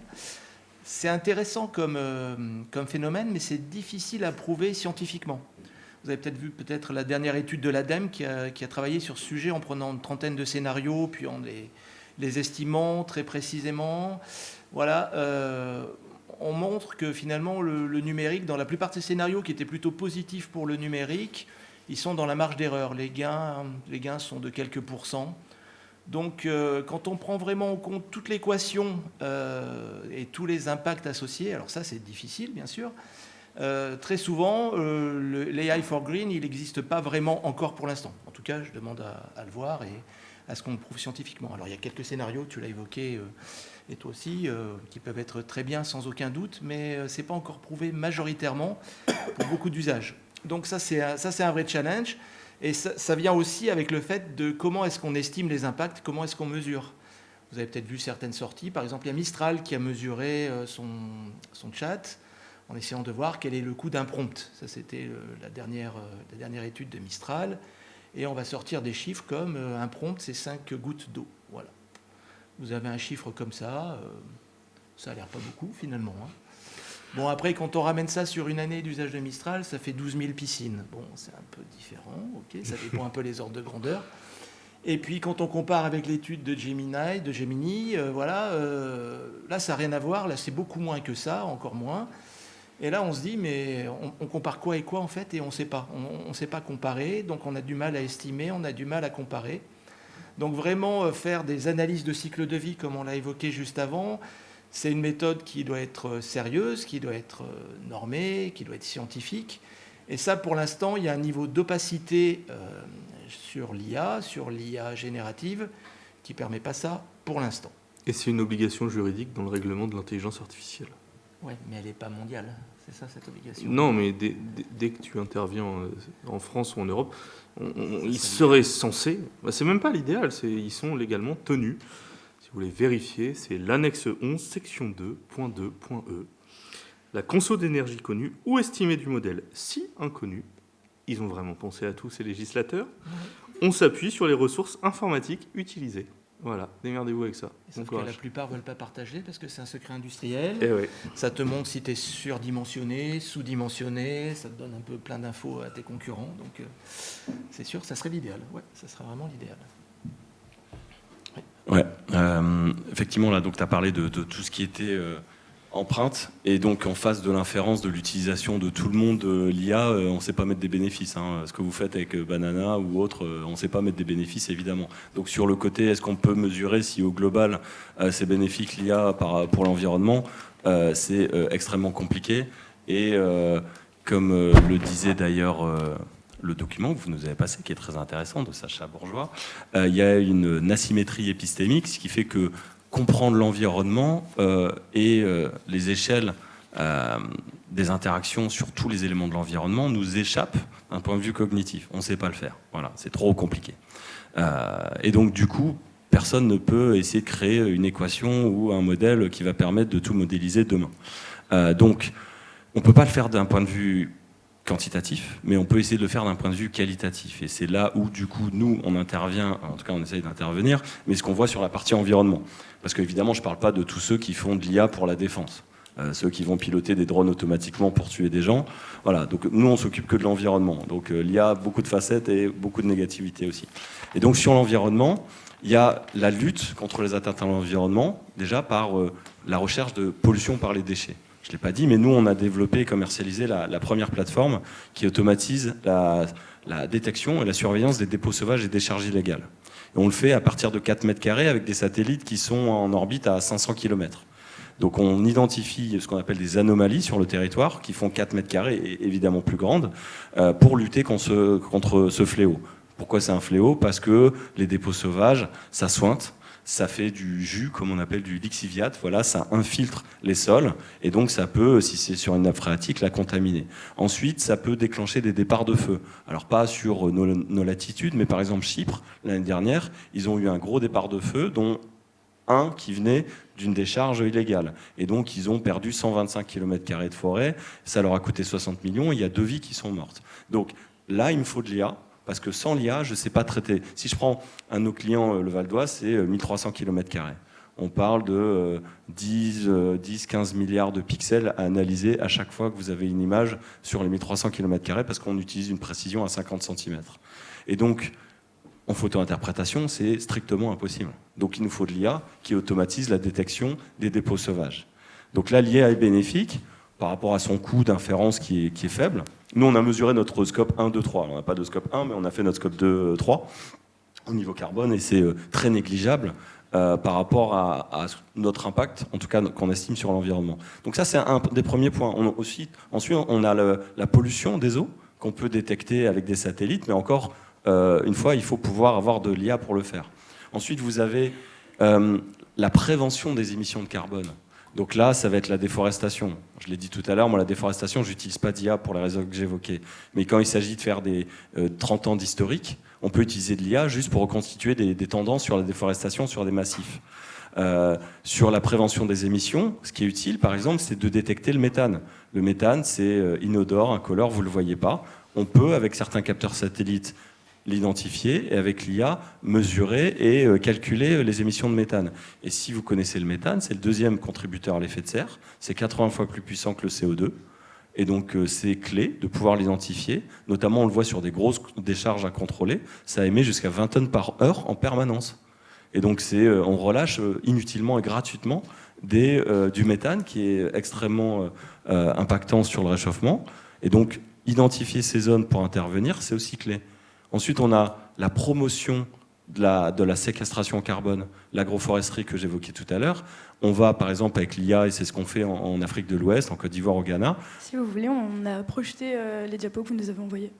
Ouais, il y a plusieurs sujets, mais c'est pas vraiment la même chose là. C'est la préservation d'un espace de biodiversité dans le nord de la République du Congo qu'on a fait avec WWF, où il s'agissait d'évaluer l'incentive économique du cacao sur la déforestation et sur les risques que ça fait poser à la biodiversité. Donc c'est un petit massif, il fait 1500 km² et on a analysé une zone de 4000 km² en évaluant la vulnérabilité de la biodiversité, en calculant les trends de déforestation dans le temps, etc. Bref, donc ça c'est l'illustration. Et pour finir sur la promotion, donc il y a l'agroforesterie et enfin il y a la biodiversité. Et je vais finir là, mais la biodiversité, on a besoin de la protéger au même titre qu'on veut éviter de relâcher trop de carbone. Et donc là, l'IA va nous aider pour détecter des plantes exotiques invasives qui étouffent la biodiversité dans les milieux aquatiques ou les autres milieux. On va aussi prévenir les incendies, l'érosion des côtes, la vulnérabilité de certaines zones. Bref, on a tout un ensemble de sujets qu'on peut adresser. Alors, moi, en l'occurrence, c'est toujours satellite, mais comme c'est l'environnement, vous avez compris qu'on a besoin d'être à l'échelle. Donc, en fait, on a besoin d'une perspective par le dessus. La perspective par le dessus, soit c'est le drone, soit c'est l'avion, soit c'est le satellite. Le drone, ça passe pas à l'échelle, l'avion non plus, et en plus, c'est polluant. Donc, le satellite, c'est quasiment le seul moyen pour pouvoir observer. Nous, en fait, sans bouger de chez nous, on fait des analyses au nord de la République du Congo, on traque la déforestation au Libéria, en faisant les tendances sur les 10 dernières années, ou sur l'ouest de la Côte d'Ivoire, ou au Ghana, ou encore en République dominicaine, etc. Donc en fait, on va partout, sans bouger de chez nous, j'allais dire, juste avec les satellites, et encore une fois, sans l'IA, je ne pourrais pas rendre les services qu'on est en train de rendre grâce à ça. Donc nous, notre bilan, il est a priori positif, mais le bilan global, il est extrêmement difficile à caler. Ouais. Je vais y aller de mon petit commentaire aussi. Déjà sur la réponse... alors déjà, bravo, doublement bravo, triplement bravo pour toutes ces applications d'IA, même si après je vais dire des choses qui vont donner l'impression qu'on s'oppose encore, mais je pense que sur le fond, c'est pas le cas. Juste avant, en bilan global de l'IA, c'est-à-dire pas mettre l'IA au service de bonnes choses comme ce qu'on vient d'entendre, mais plus global que ça, on est, mais pas depuis GPT, depuis la publicité ciblée, depuis... les marchés de l'information libéralisés où n'importe qui peut mettre n'importe quoi dessus et où il y a tellement de trucs que du coup il faut organiser ça plus ou moins efficacement sur fond de on paye rien et donc comment on fait pour que ça soit rentable toute cette économie-là? Eh bien en captant l'attention des gens pour leur donner de la pub et pour leur collecter leurs données. Tout ça, ça fait 15-20 ans que ça tourne à plein régime, c'est dans le prolongement de la logique de la publicité à outrance pour faire consommer et c'est le premier risque existentiel auquel on est en train d'être confronté, j'en suis convaincu, parce que c'est une logique qui est très efficace, et il y a de l'IA qui sert à faire ça, mais de la même manière qu'elle peut servir à mieux interpréter des images satellites, que les capteurs soient plus efficaces, ça peut aussi servir à trouver des patterns efficaces pour dire tel groupe de personnes, si je leur mets ça comme image, ils vont être super contents, ils vont réfléchir à rien d'autre, et puis ils vont recliquer dessus, et puis ils vont rester sur l'application, et ainsi de suite. Tout ça, ça donne un pouvoir considérable qui est même pas mis. Alors oui, des fois, il est mis à but de manipulation des gens, mais le plus qui se passe, c'est même pas ça. C'est pas de la manipulation volontaire, c'est juste auto-organisé, étant donné cette organisation-là. Et le résultat net, c'est que ça bouffe notre temps d'attention. Et que pour faire le type de choses que tu fais, favoriser ça, il y aurait besoin d'un accord généralisé pour prendre au sérieux ce que fait le GIEC, pour le critiquer d'une bonne façon. Parce que je ne dis pas que le GIEC, il ne faut pas le critiquer, mais il faut le critiquer intelligemment. On aurait besoin de beaucoup de notre temps d'attention collectif mis à disposition de ça. Et pas seulement du temps d'attention libre, c'est-à-dire pas occupé à regarder des trucs ou manger, dormir, se reproduire, survivre, mais du temps d'attention disponible en plus, pas seulement du temps d'attention de chercheur, du temps d'attention pour faire de la politique, du temps d'attention pour se parler, pour voir quelles sont les priorités. Tout ça, c'est en train d'être grignoté, assisté par IA, mais ça correspond à des mouvements qui sont engagés depuis bien longtemps. Et donc, de ce point de vue-là, l'IA, mais on ne devrait jamais dire l'IA comme si c'était un seul truc, mais les algorithmes de recommandation assistés par apprentissage machine à base de deep learning ou autre, c'est en train de nous tuer et de nous rendre complètement incapables de nous mettre en face des défis qui sont les défis d'aujourd'hui. Première chose, donc réponse très pessimiste là-dessus. Maintenant, vous voyez, cette idée de l'apprentissage machine, ça permet de résoudre des problèmes qu'on ne pouvait pas forcément résoudre avant. Du style, j'ai des images pas assez résolues, j'ai en même temps des historiques de mesure, des historiques d'images, enfin, j'imagine que c'est un peu des trucs comme ça sur lesquels vous appuyez. Je peux, sur cette base-là, apprendre à reproduire à partir de l'image, trouver un programme qui reproduit les mesures de méthane, par exemple, à partir de l'image, parce que j'ai la correspondance. Et du coup, si ça, je le teste bien, ce que je suppose et je veux bien croire que vous faites sérieusement, ça donne des super outils pour après, auxquels on a appris à construire la confiance comme il faut, pour après pouvoir avoir des super outils pour mieux mesurer où est l'émission de méthane, où est la déforestation, où est les trucs comme ça. Et ça, c'est génial. Mais c'est pas du tout la même IA, c'est pas du tout la même logique que, par exemple, une IA qui va nous expliquer l'environnement. Là, on est sur des programmes ciblés qui répondent à des besoins précis dans les cas d'usage dans lesquels on peut vérifier que ça fonctionne ou pas, et ça apporte une sacrée valeur ajoutée. Et là, il y a un truc, ça serait criminel de ne pas faire ça, et on devrait le faire plus. Mais vous voyez, par contre, est-ce que l'IA peut résoudre les problèmes du GIEC? Il y a des gens qui vont vendre ça en disant le GIEC, de toute façon, c'est politique, c'est corrompu, machin. L'IA objective, la super IA, le truc flou, l'IA, que vous savez, c'est des ordinateurs, c'est des machins qui ont appris, ils n'ont pas les biais de l'humain, ils font moins d'erreurs et tout, parce que sur des vraies applications, ça peut être performant. Pas que ça fait même plus ou moins d'erreurs, c'est juste ça fait des choses que, comme une tronçonneuse, coupe mieux le bois que vous, un programme a bien analysé des images satellites, ça analysera mieux que si vous regardez l'image comme ça avec vos yeux. Ok, super, quoi. Mais ça, c'est pas la même chose qu'une IA qui va nous expliquer le climat. Moi, l'idée qui est défendue dans le papier d'avoir un truc inconscient, l'IA, alors ça c'est en théorie, on ne parle pas de la réalité technique de l'IA, qui va parler pour des trucs inconscients, l'environnement, je veux dire, on est, ouais, ok, en théorie philosophique et tout, c'est intéressant, mais dans le concret, on n'a pas des systèmes qui peuvent faire ça sérieusement. Et par contre, ce qu'on a, c'est un système humain faillible, mais quand même avec des gens qui réfléchissent, qui sont de bonne volonté, un truc perfectible, corrompu à certains endroits, mais où la seule vraie réponse qu'il y aurait, c'est de faire plus de politique, d'être plus sérieux, que ce que vous faites dans vos études, il y ait plus de gens qui s'y intéressent, et qu'on soit plus en train de mettre de la pression pour que ça se passe bien. Ça serait une voie. Et on est en train, donc, pour des raisons complètement délirantes, de dire le GIEC c'est des salauds, faut pas les écouter, machin et tout, limite il y a des campagnes de pub qui s'achètent pour faire ça, quoi.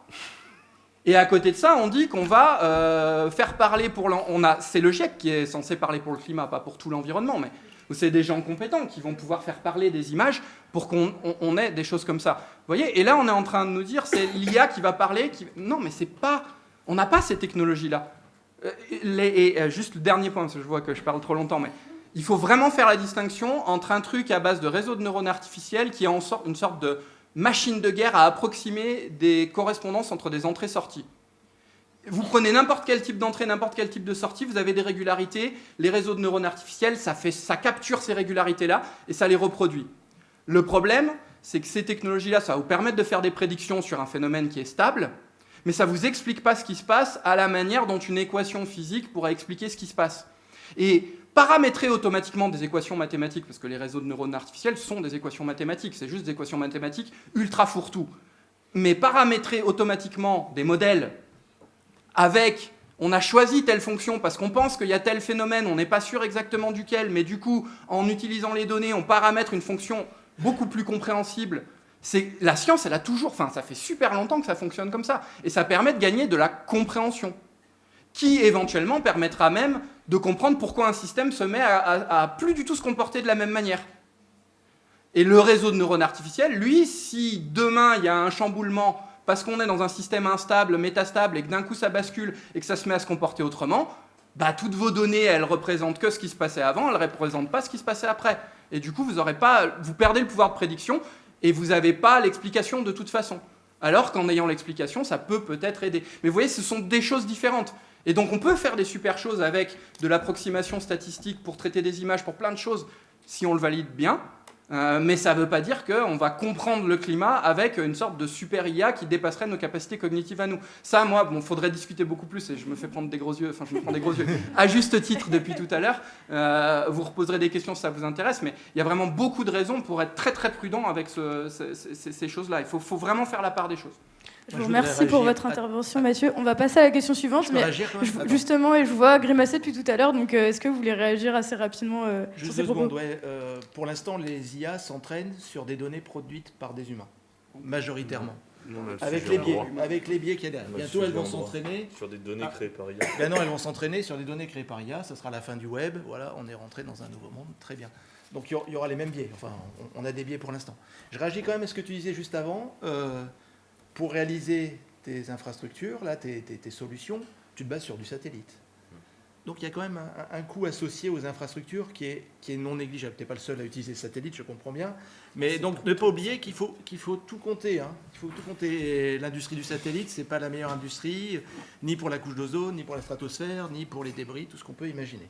Donc quand on fait une estimation d'une solution à base d'IA, il faut compter de bout en bout tous les coûts associés. Voilà. Ouais, je suis d'accord, c'est ce que tu as écrit d'ailleurs dans ton papier, et je pense que c'est pas toi qui as écrit un papier sur... Je ne sais pas de quoi on parle, mais vas-y, ouais. Le papier sur le coût de l'inférence de l'IA. J'ai écrit un papier dessus, oui. Ouais. D'accord, ouais. C'est toi, okay, non bon, okay. On s'est renseigné sur toi. Merci, mais non, ils me connaissent. Non, mais ce que tu dis dans ce papier, oui, c'est que quand quelqu'un fait de l'inférence, on doit prendre en compte pas simplement la consommation électrique de son inférence, mais aussi la contribution de son smartphone ou son PC dedans. Ou du satellite.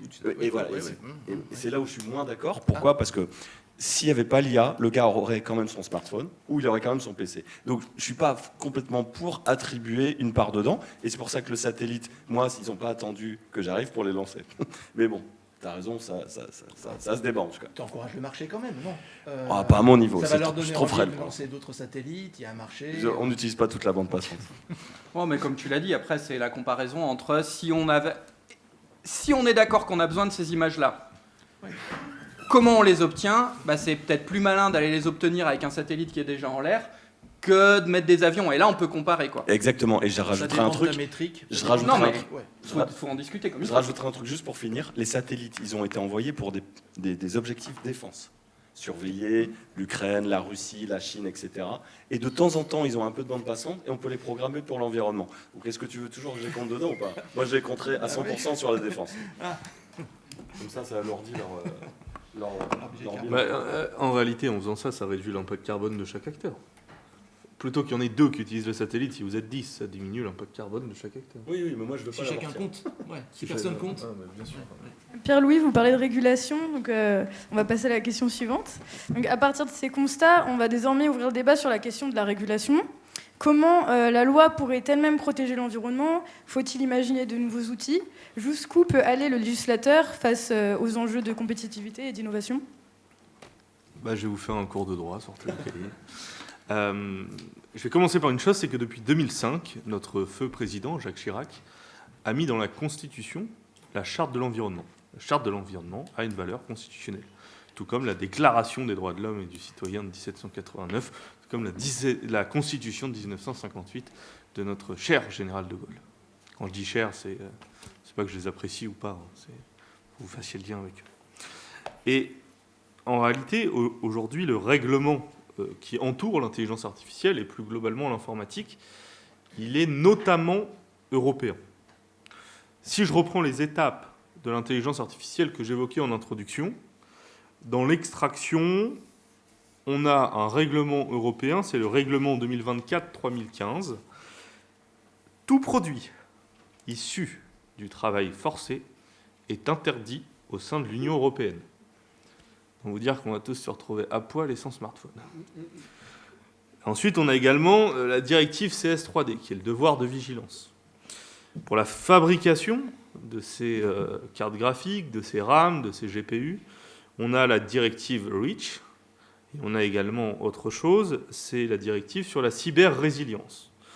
Lors de l'utilisation, il y a la directive produits défectueux dont je vous parlais, avec le dommage causé, ça se rapporte également au Code civil. Il y a la CS3D, il y a la CSRD sur l'obligation de faire un reporting de durabilité, c'est-à-dire ce que j'achète, d'où ça vient, comment ça a été fabriqué. Ça fonctionne pour l'intelligence artificielle, mais ça fonctionne aussi pour le sac plastique que votre boutique H&M vous file à la sortie de vos achats.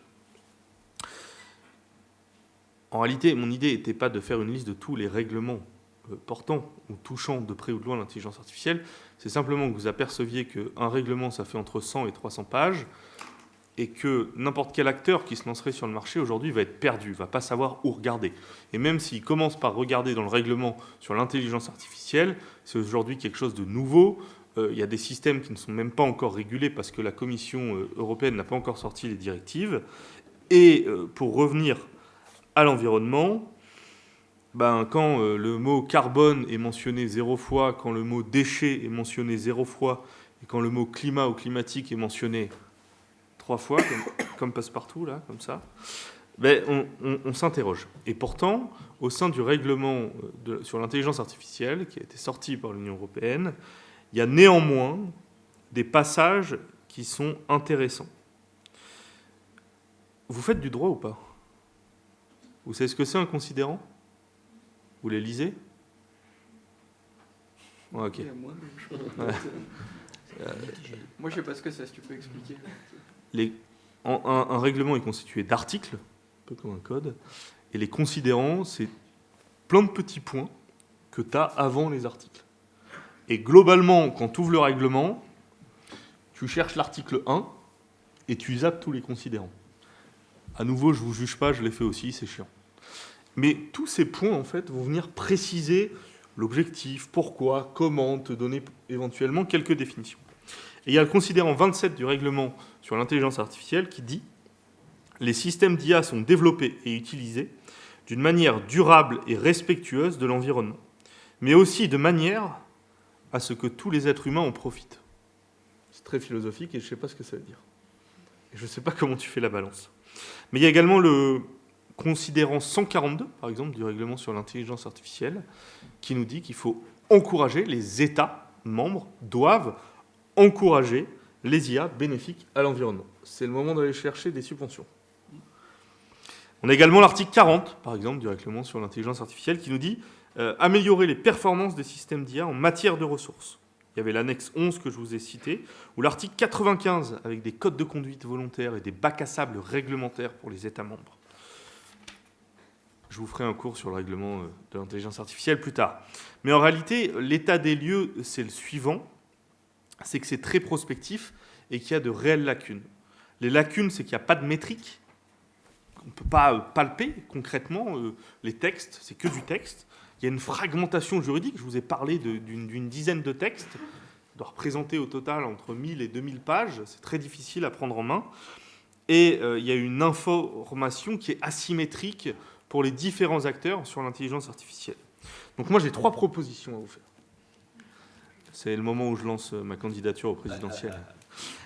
La proposition 1 pour moi, ça pourrait être un score environnemental des intelligences artificielles et envisager un malus écologique comme on a pu le faire pour les voitures. Si demain vous achetez une Porsche, ça va vous coûter le prix de la Porsche, plus un malus écologique d'à peu près une centaine de milliers d'euros. Je pense que pour les IA, ça peut être intéressant. Il y a également le principe ERC, éviter. Éviter quoi ? Éviter d'utiliser des IA trop gourmandes si elles ne sont pas nécessaires. Réduire, minimiser, optimiser l'usage. Appeler mon client plutôt que de lui faire un mail avec l'IA. Ça, il n'y a pas plus. Et compenser, potentiellement avec une taxe carbone. Taxe carbone, il y a toujours des failles. Hein. Je ne sais pas si vous avez vu sur Netflix Marco Mouli. Ça venait de la taxe carbone. Et ma proposition 3, et ça va ouvrir sur l'article qu'on nous a demandé de lire, c'est une régulation par les usages. Je verrai 3 niveaux d'IA. Le niveau 1, c'est IA de nécessité publique, c'est-à-dire médecine, environnement, sauver le monde. Un niveau 2, c'est IA d'utilité économique. Et un niveau 3, c'est une IA de confort, qui serait potentiellement avec un malus écologique.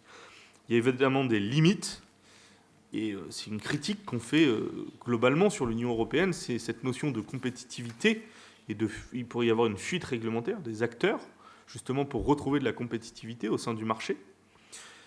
Il y a une limite de mesurabilité et d'opacité des modèles, c'est ce que tu disais, hein, c'est un peu un secret industriel. Et puis, il y a surtout, il ne faut pas s'en cacher, je ne suis pas fou en disant ça, mais il y a un énorme lobbying réglementaire en ce moment qui fait que les règlements et les différentes lois peuvent mettre un peu de temps à passer. J'aimerais bien avoir vos retours sur mes 3 propositions, pour savoir si je vais être nommé ministre ou pas.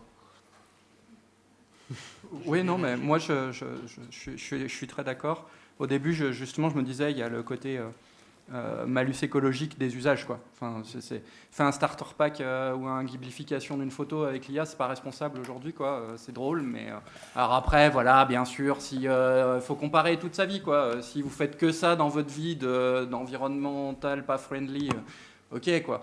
Mais voilà, c'est des trucs, faut avoir, voilà. Après, sur le droit, juste un petit commentaire peut-être philosophique, mais je pense que je suis là pour ça aussi. C'est pas qu'un problème que le droit ne s'applique pas parce qu'il n'y a pas la bonne métrique, parce que c'est pas assez précis, parce que les choses sont pas assez précisées.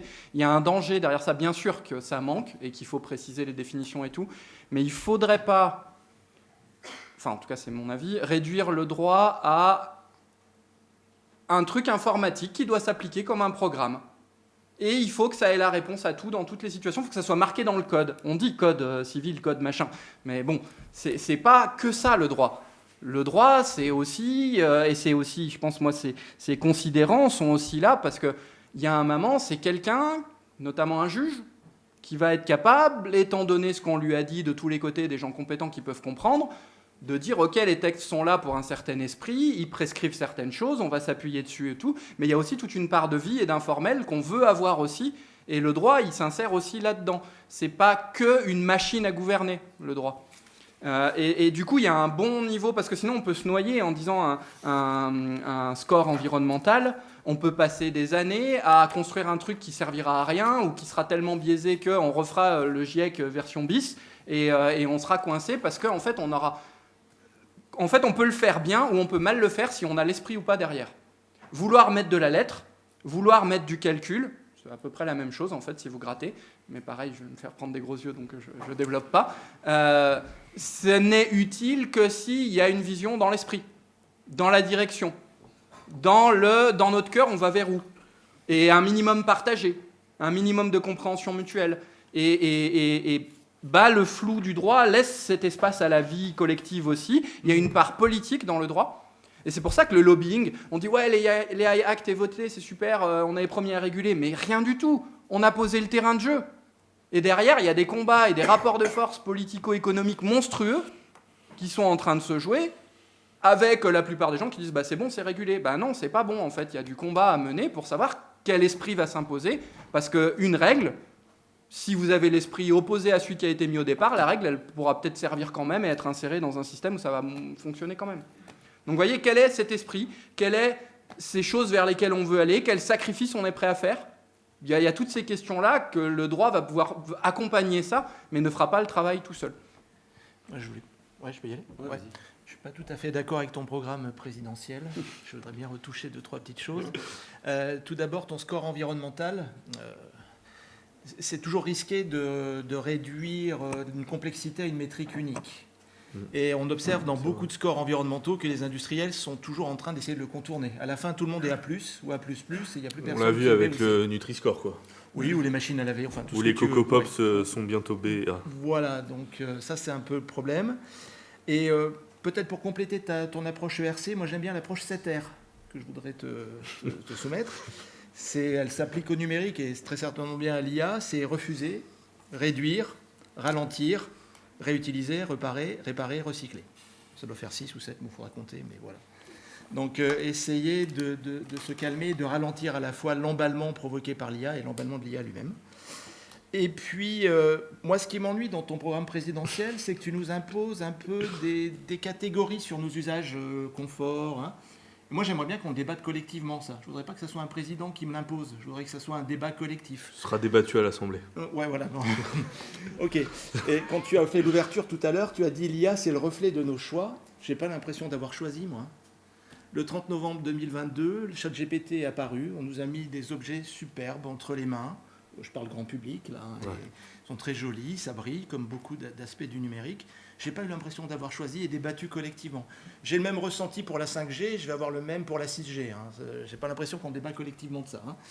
Moi, il y a une initiative que j'aime beaucoup, je voulais vous la souligner, ça s'appelle Chemin des Savoirs, ça se déroule au Québec, où il y a un débat collectif, justement, à l'échelle du Québec, de cette région qui est un peu particulière, pour savoir quels sont les usages qui seraient indispensables à une vie en harmonie au Québec. Qu'est-ce qui serait de confort ou inutile, voilà.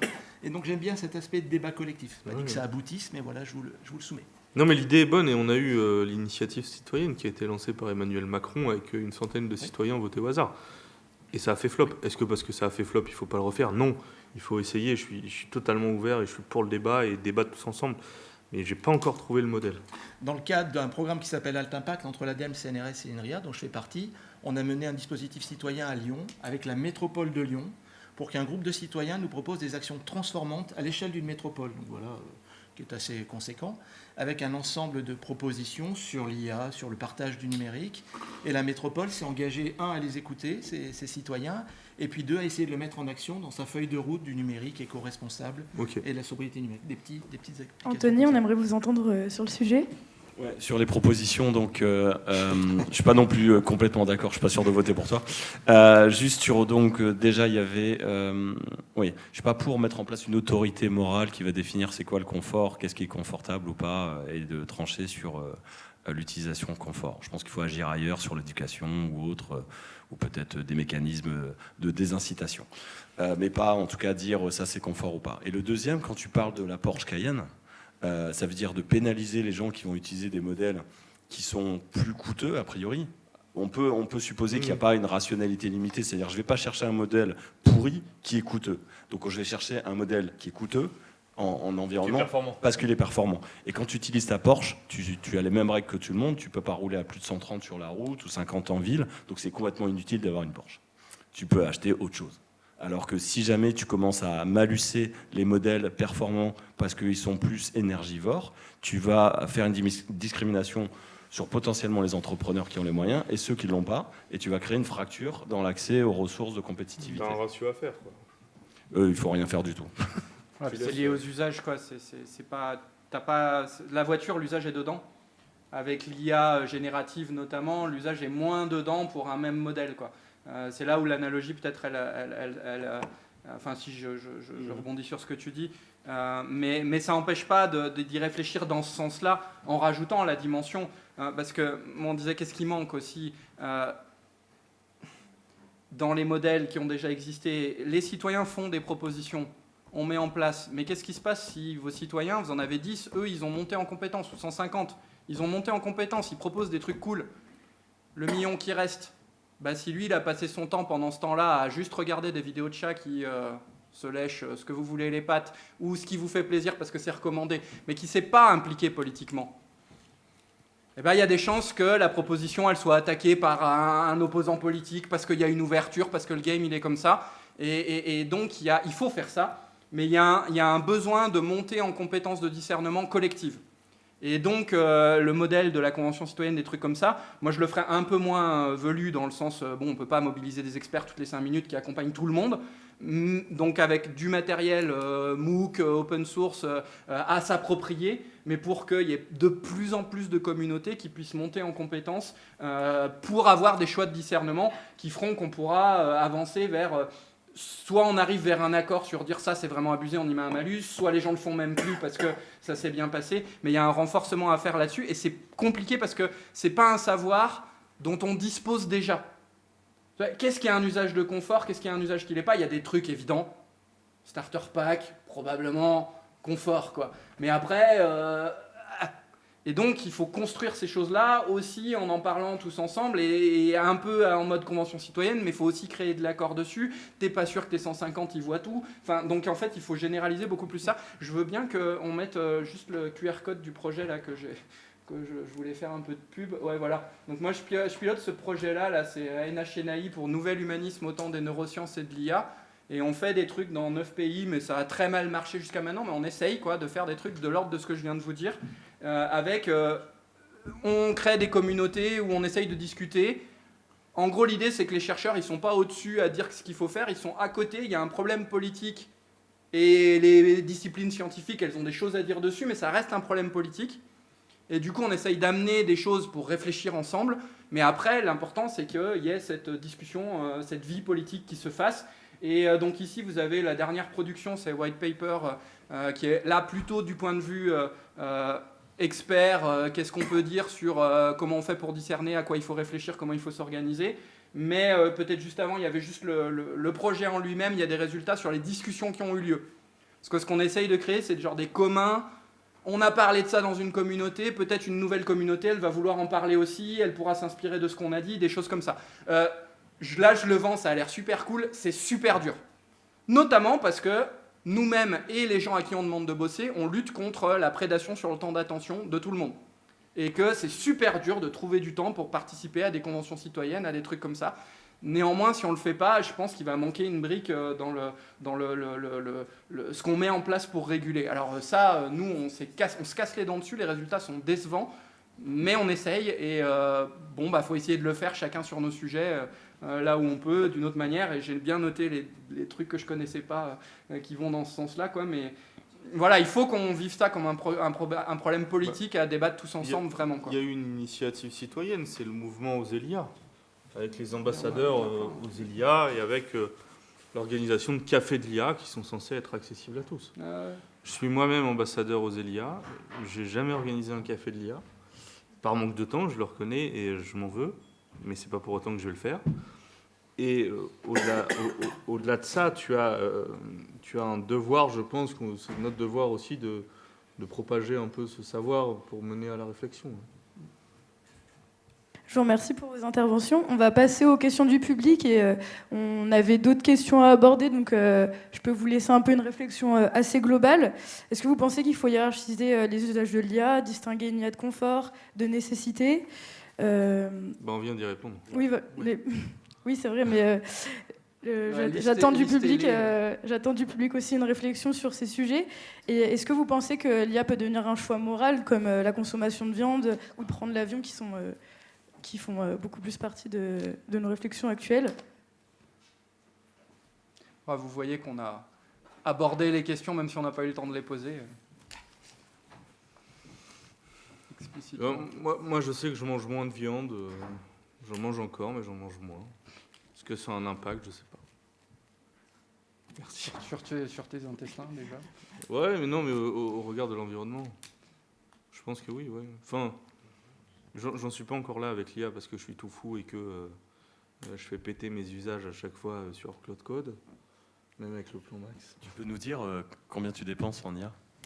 Par mois? Ouais. Une centaine d'euros. C'est-à-dire, t'as quoi? T'as le forfait Claude à 100 balles? Ouais, j'ai le plan max à 100 balles et j'ai mon petit GBT à 25.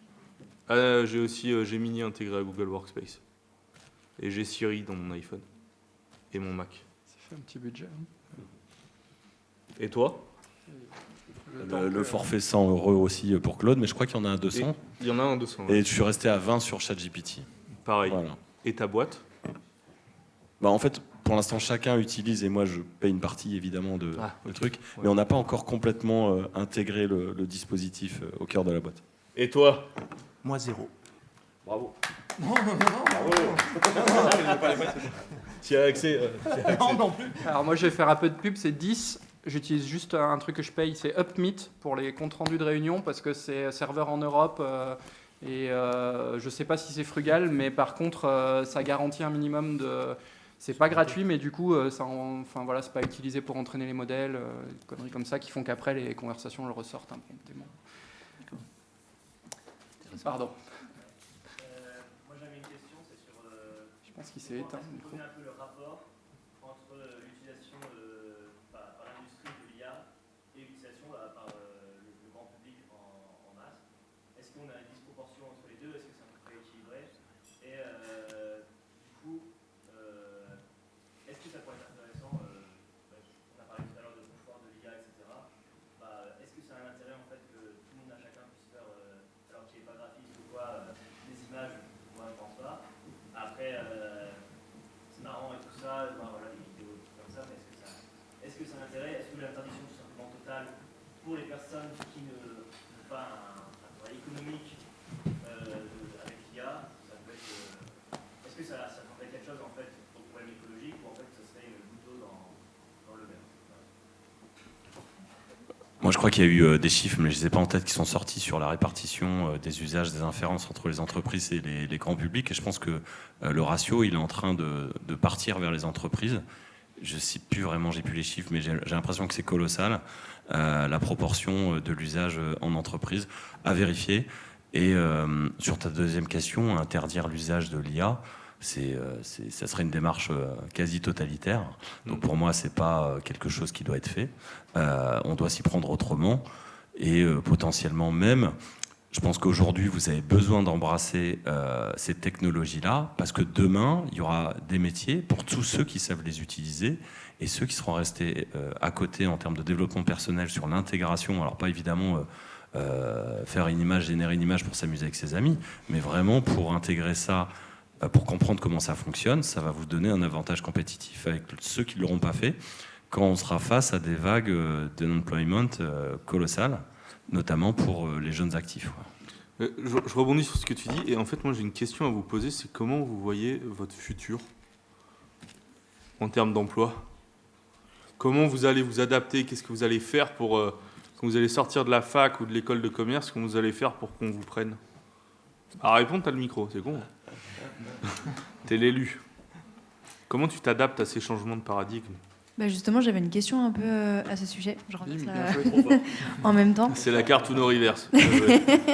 C'était justement, vous parlez de l'emploi des jeunes après. Et par exemple, j'ai pas mal d'amis qui sont en communication, graphisme, dans ces métiers-là. Et en fait, qui est en train de me dire, mais là, j'ai fait 5 ans d'études, je vais être diplômée à la fin de l'année. Je sais que de toute façon, dans tous mes projets, j'utilise de l'IA, j'en ai marre, j'ai plus de créativité, j'ai plus rien. Je me vois pas travailler dans un métier où en fait l'IA pourra me remplacer. je pense que je vais reprendre des études sur 2 ans, un métier manuel. Elle me disait menuisier, j'en sais rien, faire des choses un peu plus avec mes mains, parce que je sais que là, au moins, on ne me remplacera pas.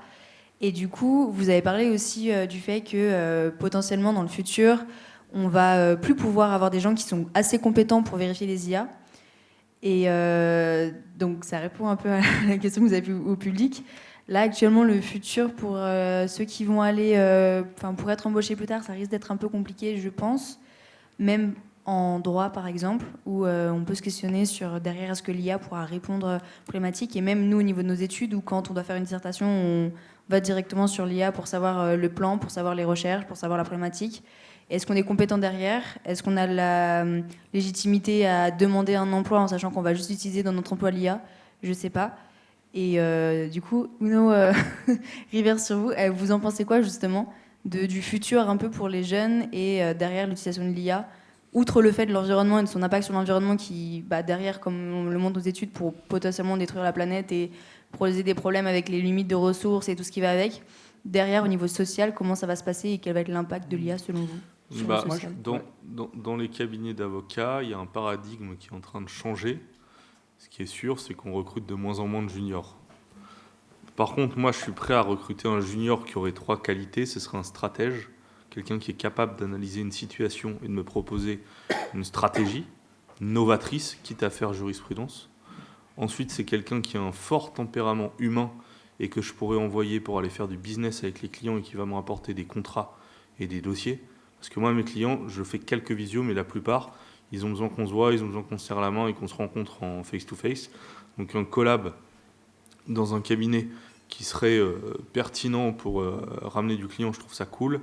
Et quelqu'un qui soit plus avancé que moi dans les nouvelles tech et qui me dise ah, tu utilises Claude Légal, ok, bouge pas, regarde ce que moi j'utilise, regarde comment je l'utilise et qui soit aware sur les nouvelles tech et comment ça fonctionne. Ouais. J'interviens dans les écoles d'avocats et dans les facs. Vous n'êtes pas beaucoup à utiliser ChatGPT. Enfin, vous l'utilisez en shadow IA pour faire vos dissertations. Déjà, c'est une aberration de encore vous faire disserter, parce que c'est plus vous qui dissertez. Mais si je pouvais vous donner un conseil, c'est prenez de l'avance maintenant et formez-vous sur les usages et devenez des machines de guerre avec ces outils. Les secrétaires qui ne savaient pas taper à la machine à écrire et qui n'ont pas voulu taper sur l'ordinateur, on les a virés. Alors, en plus du point de vue très pragmatique et concret, il y a quand même un truc qui a à rappeler, parce que c'est peut-être utopique, mais c'est quand même vrai. Qu'est-ce que ça va devenir? Mais ce qu'on va en faire. Alors oui, on n'est pas capable de s'organiser pour se parler et en faire le truc qu'il faudrait à peu près que ça devienne. Mais c'est nous qui le faisons, quoi. C'est pas d'autres gens, hein. C'est nous mis bout à bout, notre incapacité à désamorcer les structures d'inégalité, les structures de pouvoir, les trucs comme ça. Je pointe personne, hein, mais c'est juste qu'on ne peut pas faire comme si ça se faisait, genre c'est d'autres gens qui le font.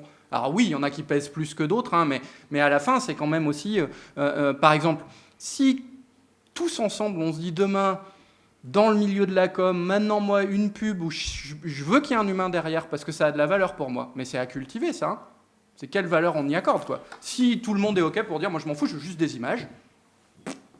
Oui, c'est inévitable que si on peut générer des images pour beaucoup moins cher, beaucoup moins d'efforts, peut-être même beaucoup moins d'énergie consommée in fine avec des modèles de générateurs d'images, faisons-le. Attends, je vais juste terminer. Mais ça dépend de nous. Alors pas tout seul, on ne fait pas grand-chose, c'est sûr, mais c'est quand même important parce qu'il y a des choses qu'on peut cultiver. Est-ce qu'on a besoin de plein d'images, plein de pubs, plein de textes, plein de sons partout, que ça change tout le temps ou pas? Pour l'instant, on se comporte collectivement comme, oui, on en a très très besoin. Je pense si c'est ça... Attends, je rebondis sur ton point sur la publicité. La dernière publicité qui a cartonné dans le monde entier, il y avait 0 IA. C'était la pub Intermarché avec le loup. Le plagiat. Et je pense que ce qu'il faut pas oublier, c'est quand même que cette publicité, si elle a fonctionné, c'est qu'elle fait appel à notre cerveau humain et que le cerveau humain est encore, pour la plupart d'entre nous, doté de sensibilité. Et cette sensibilité, moi, je la sens quand je reçois des choses qui ne sont pas faites par intelligence artificielle. Et si cette pub, elle a cartonné, c'est parce qu'il n'y avait pas d'intelligence artificielle et qu'on reconnaissait la patte humaine derrière. J'insiste sur l'importance de cultiver ça, parce qu'il y a beaucoup d'études qui montrent que tu fais des études statistiques, quoi, tu testes, tu brouilles les étiquettes, tu dis fait par l'humain, fait par l'IA, puis tu croises les trucs fait par l'humain, fait par l'IA. Il y a sur plein de domaines, la poésie, les trucs comme ça. Alors des gens qui ont une sensibilité déjà développée, ils vont voir la différence, mais moi, je ne la verrai pas. Alors là, sur ces trucs-là, il y a vraiment quelque chose qui ressort, c'est vraiment plus. Donc oui, mais après, au-delà de même le produit, est-ce qu'il est convaincant ou pas, et est-ce que la machine peut imiter le côté convaincant de l'humain ou pas, il y a ce côté, est-ce qu'il y a vraiment un humain ou pas ? Enfin, moi, je pense qu'on a le devoir quand même de réfléchir à ça. Je ne dis pas que dans tous les contextes, il faut le prendre en compte, mais purée, il y a des contextes où c'est pas que le résultat qui compte, quoi. Et même si le résultat, si on nous dit c'est un humain, on est content, on croit que... on veut qu'il y ait vraiment un humain, pas juste que ça nous fasse quelque chose, quoi. Et ça, c'est important à cultiver, à valoriser aussi. Sinon, on risque de petit à petit avoir des problèmes, je ne sais pas trop de quelle nature, mais ça va être difficile de discerner. Moi, je voudrais réagir à ce que tu as dit sur ton ami, là, qui veut faire un métier artisanal, enfin, se remettre dans une formation artisanale. Je lisais tout à l'heure une étude de Microsoft sur les 40 métiers qui vont être chamboulés par l'IA et ceux qui vont résister. Les 2 derniers qui résistaient, c'était couvreurs pour faire les toits et infirmiers. Bon. Et là, je trouve qu'on est... Bon, après à discuter, je ne sais pas combien de temps ça va résister non plus. On a une vision de l'IA qui est très prompte, écran, clic. Mais quand on va mettre vraiment massivement de l'IA dans des robots qui vont nous entourer dans le domaine professionnel ou à la maison pour faire la vaisselle ou tout ce que vous voulez, je pense que même les métiers artisanaux vont être un peu chamboulés. Voilà. Donc c'est ce que beaucoup de long terme. Ouais, puis il faut se méfier. Un peu plus long, t'es sûr ? Ouais, la dextérité. Ouais, t'as des verrous techniques. Ouais, ok, mais on parle pas de 2 ans, mais de 5 ans, c'est ça ? Ouais, plus. Ok, d'accord. Ce qu'il y a de sûr, c'est que les prédictions là-dessus, il faut vraiment s'en méfier parce qu'il y a plein de gens qui prédisent plein de trucs et parfois c'est le GIEC version super clean. Parfois, c'est le GIEC version au service de Trump. Parfois, c'est pas le GIEC, c'est quelqu'un qui sort son truc tout seul dans son coin parce qu'il y a un intérêt. Et ça, vous n'avez pas l'étiquette marquée fiable, pas fiable dessus. Il faut faire attention. Mais moi, j'ai beaucoup entendu au début de GPT, ça va révolutionner, ça vous permettra de vous concentrer sur les tâches créatives. Le résultat, c'est exactement l'inverse. C'est qu'on devient des vérificateurs parce qu'il y a des trucs qu'il faut vérifier, genre est-ce que ça a bien transféré les datas dans l'Excel ou est-ce qu'il y a eu une erreur parce qu'il y a des domaines où si jamais il y a une erreur c'est la cata et là il faut vérifier. Est-ce que ça n'a pas insulté le client ? Je caricature, c'est pas des hallucinations à ce point-là, surtout dans les trucs pro. Mais du coup on devient des vérificateurs et en fait on n'a plus besoin de nous pour ce qui fonctionne en termes de tâches créatives. Mais charge à nous d'être plus exigeants aussi pour demander que de la pub type Intermarché, sinon je ne regarde pas, ou pour essayer de faire passer, parce que ça serait quand même la base, mais c'est dur à mettre en place, mais quand est-ce que c'est fait par l'IA, quand est-ce que c'est pas fait par l'IA, que ça soit toujours marqué, quoi. Pour qu'on puisse au moins avoir le droit de se poser la question sans avoir besoin d'essayer de détecter si c'est fait ou pas par l'IA. Mais en tout cas, les trucs qui ont montré que ça impactait, c'était vraiment sur le côté comment vous allez tourner votre mail, faire une image. C'est là-dessus que ça produit des résultats qui font gagner du temps. Concrètement, pragmatiquement. Alors, je ne parle pas des cas béton comme analyser mieux des images et tout. Là, on est dans un autre type d'IA, c'est pas l'IA générative. Mais l'IA générative, ça fait gagner du temps sur les trucs créatifs. Et ça peut devenir un enfer, le travail demain, parce qu'il faudra le côté rapport à la vérité pour vérifier que c'est fiable, que l'IA, comme il y aura une erreur une fois sur 100, il faudra qu'il y ait quelqu'un qui garde sa vigilance. Mais comment on va faire ça, quoi ? Qui garde sa vigilance 99 fois c'est bon, il faut détecter une fois où c'est pas bon. Et ça va être ça notre travail. Alors j'exagère un peu, mais on nous a vendu au départ en 2022 que c'était l'inverse, que ça allait nous libérer des tâches pénibles pour nous permettre de nous concentrer sur la création. C'est pas du tout ce qui est en train de se passer. Donc moi je suis chercheur, je suis évalué sur de la publication scientifique. On fait des articles scientifiques que l'on soumet dans des journaux, dans des conférences qui sont évaluées par nos pairs, en théorie des humains. Donc là, ce qu'on observe là, c'est un déferlement d'articles scientifiques rédigés par des IA, de fond en comble. Et on observe en même temps un déferlement de relecture généré par des IA aussi. Donc par exemple, la notion d'article scientifique, là, elle est en train d'être chamboulée très fortement. Qu'est-ce que ça va vouloir dire, un bon article scientifique ? Il y a peut-être des très bons articles scientifiques rédigés par des IA, à discuter aussi. Et voilà, qu'est-ce que ça veut dire ? Comment est-ce qu'on va les évaluer ? Qu'est-ce que ça sera la bonne science ? Là, on est vraiment en plein chamboulement dans mon domaine. Ouais, là-dessus, je vois qu'il n'y a pas de brin qui se lève, donc je me permets. C'est un cas, mais d'école. Il y en a deux. Ah pardon, il y en avait. Il y en a. Ah merde, oulala, désolé. Moi, juste très très rapidement. Quel est le but d'un article ? Mais vous voyez, on revient toujours à cette question. C'est quoi la performance ? À quoi ça doit servir ? Un article scientifique pour moi, mais on a complètement perdu ça de vue depuis longtemps, ce qui fait que l'IA générative s'engouffre dans la brèche. C'est un truc qui est fait pour être lu, pour que quelqu'un vit des trucs en l'écrivant et qu'il y a d'autres gens qui vivent des trucs en le lisant. Mais on a tellement déjà perdu de vue ça, de par les structures d'évaluation de plein de choses et tout, que du coup, un article devient un moyen de, mais on ne sait même plus, il y en a beaucoup trop. Enfin, moi, je ne peux plus du tout lire ce qui pourrait être pertinent. Et maintenant, ça s'écrit automatiquement, ça se lit automatiquement, mais parce qu'on a déjà perdu le fil. On a déjà... il y a un moment, on est parti en cacahuète, alors qu'en fait, faire de la science, ça aurait dû rester des communautés de gens qui se connaissent un minimum, qui se parlent, qui se lisent, et c'est plus ça. Et vous transposez ça dans d'autres domaines en ayant le même type de réflexion. Et il y a plein d'endroits, par exemple, faire un devoir, c'est avoir une note. Non, faire un devoir, c'est avoir vivre quelque chose d'intéressant qui vous permet de ne pas être la même personne après l'avoir fait qu'avant l'avoir fait. Mais si vous vous dites les choses comme ça, c'est fini, vous n'utilisez plus l'IA par principe. Mais sauf que le système autour, et c'est bien avant, il est déjà dégradé au point que, avant tout, qu'est-ce que c'est faire un devoir? C'est avoir une note. Mais si vous avez ça, c'est sûr que l'IA, on va l'utiliser. Bon, pardon. Merci pour le débat que vous avez effectué. C'était pas le cœur de ma question de base, mais je me sens obligé de rebondir dessus, sur ce que vous venez de dire. Pour moi, pour qu'il y ait des ventes, il faut des acheteurs, et pour qu'il y ait des acheteurs, il faut des salaires.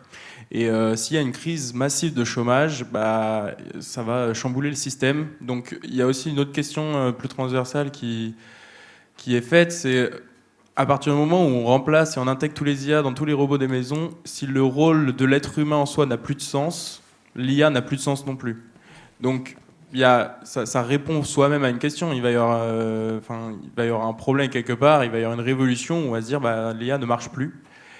Et pour vous, à quel moment il peut y avoir ce déclic de se dire ça n'a plus de sens, revenons comme avant?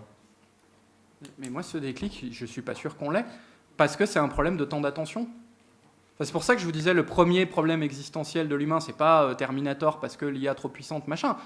Il peut y avoir des problèmes avec des codes trop puissants qui font cracher des infrastructures numériques ou des trucs comme ça. Mais le premier problème, c'est est-ce qu'on a le temps pour un moment réaliser qu'on s'est trompé. Et d'ailleurs, une machine ne se trompe pas dans ce sens-là. L'humain peut faire des choses et puis avoir le sentiment qu'il a mal fait, mais pour ça, il faut du temps d'attention. Et du coup, ce que vous décrivez, je l'espère, mais je ne suis pas forcément super optimiste à cause de ce problème de prédation sur le temps d'attention. Mais c'était plus au niveau de l'argent qu'on peut, la consommation, le principe de consommation dans nos sociétés. Sur les salaires, j'ai plus le nom de l'étude, mais tu as des études qui sont sorties où c'est pas parce que des métiers sont remplacés que tu as une énorme crise de l'emploi. J'ai vraiment plus les chiffres et c'est à vérifier, tu demanderas à ChatGPT. C'est une blague. Regarde les études sur l'arrivée des caisses automatiques. Donc tu as forcément eu des caissières qui ont perdu leur emploi, mais tu n'as pas eu une crise ou une augmentation du chômage mirobolante. Et moi je pense que là l'IA ça va être un carnage, mais il faut toujours passer selon moi par le chaos avant de retrouver un petit peu plus de stabilité. Et sur ce point, il va pas être content, mon collègue du bout de la table, mais il va falloir passer par là. Serre les dents, mais il va falloir passer par là. Enfin, on a plus le doigt, on a la main dans l'engrenage, ça y est, on est lancé, quoi. Je suis d'accord, On va avoir des turbulences. Juste, on n'a pas la main pour arriver à, pour l'instant, changer les choses parce que c'est mondial et qu'on ne s'entend pas de manière mondiale pour y arriver. Mais je sais pas si, tout le monde prend ça au sérieux et si vous avez peut-être déjà entendu parler de ce qu'on appelle les UBI, Universal Basic Income ou Universal Basic Services, où pour un prix modeste, on aura accès à des services énergétiques, entertainment, Netflix, etc. Et l'UBI, c'est tu travailles plus, on te donne des ressources pour que tu payes ta consommation de base. C'est une forme de RSA un peu plus haut, mais on se retrouve dans la situation que tu as décrite. On perd le sens même de qui on est, parce que passer sa journée à regarder Netflix, je suis sûr que vous avez envie de regarder Netflix, mais ça vous saoule au bout de 12 heures et vous avez envie de faire autre chose. Donc, c'est des problèmes auxquels on va être confronté plus tard. Si tout le monde est à l'UBI, moi je vous conseille, moi j'essaye de faire en sorte de ne pas finir un jour au revenu universel. J'essaye de créer mon avenir pour faire partie des gens qui ne dépendront pas de l'UBI. Et il faut que vous preniez ça vraiment en compte. Et ça existe déjà. Par exemple, l'Irlande récemment a commencé à installer une forme de revenu minimum pour les artistes, pour tester ça.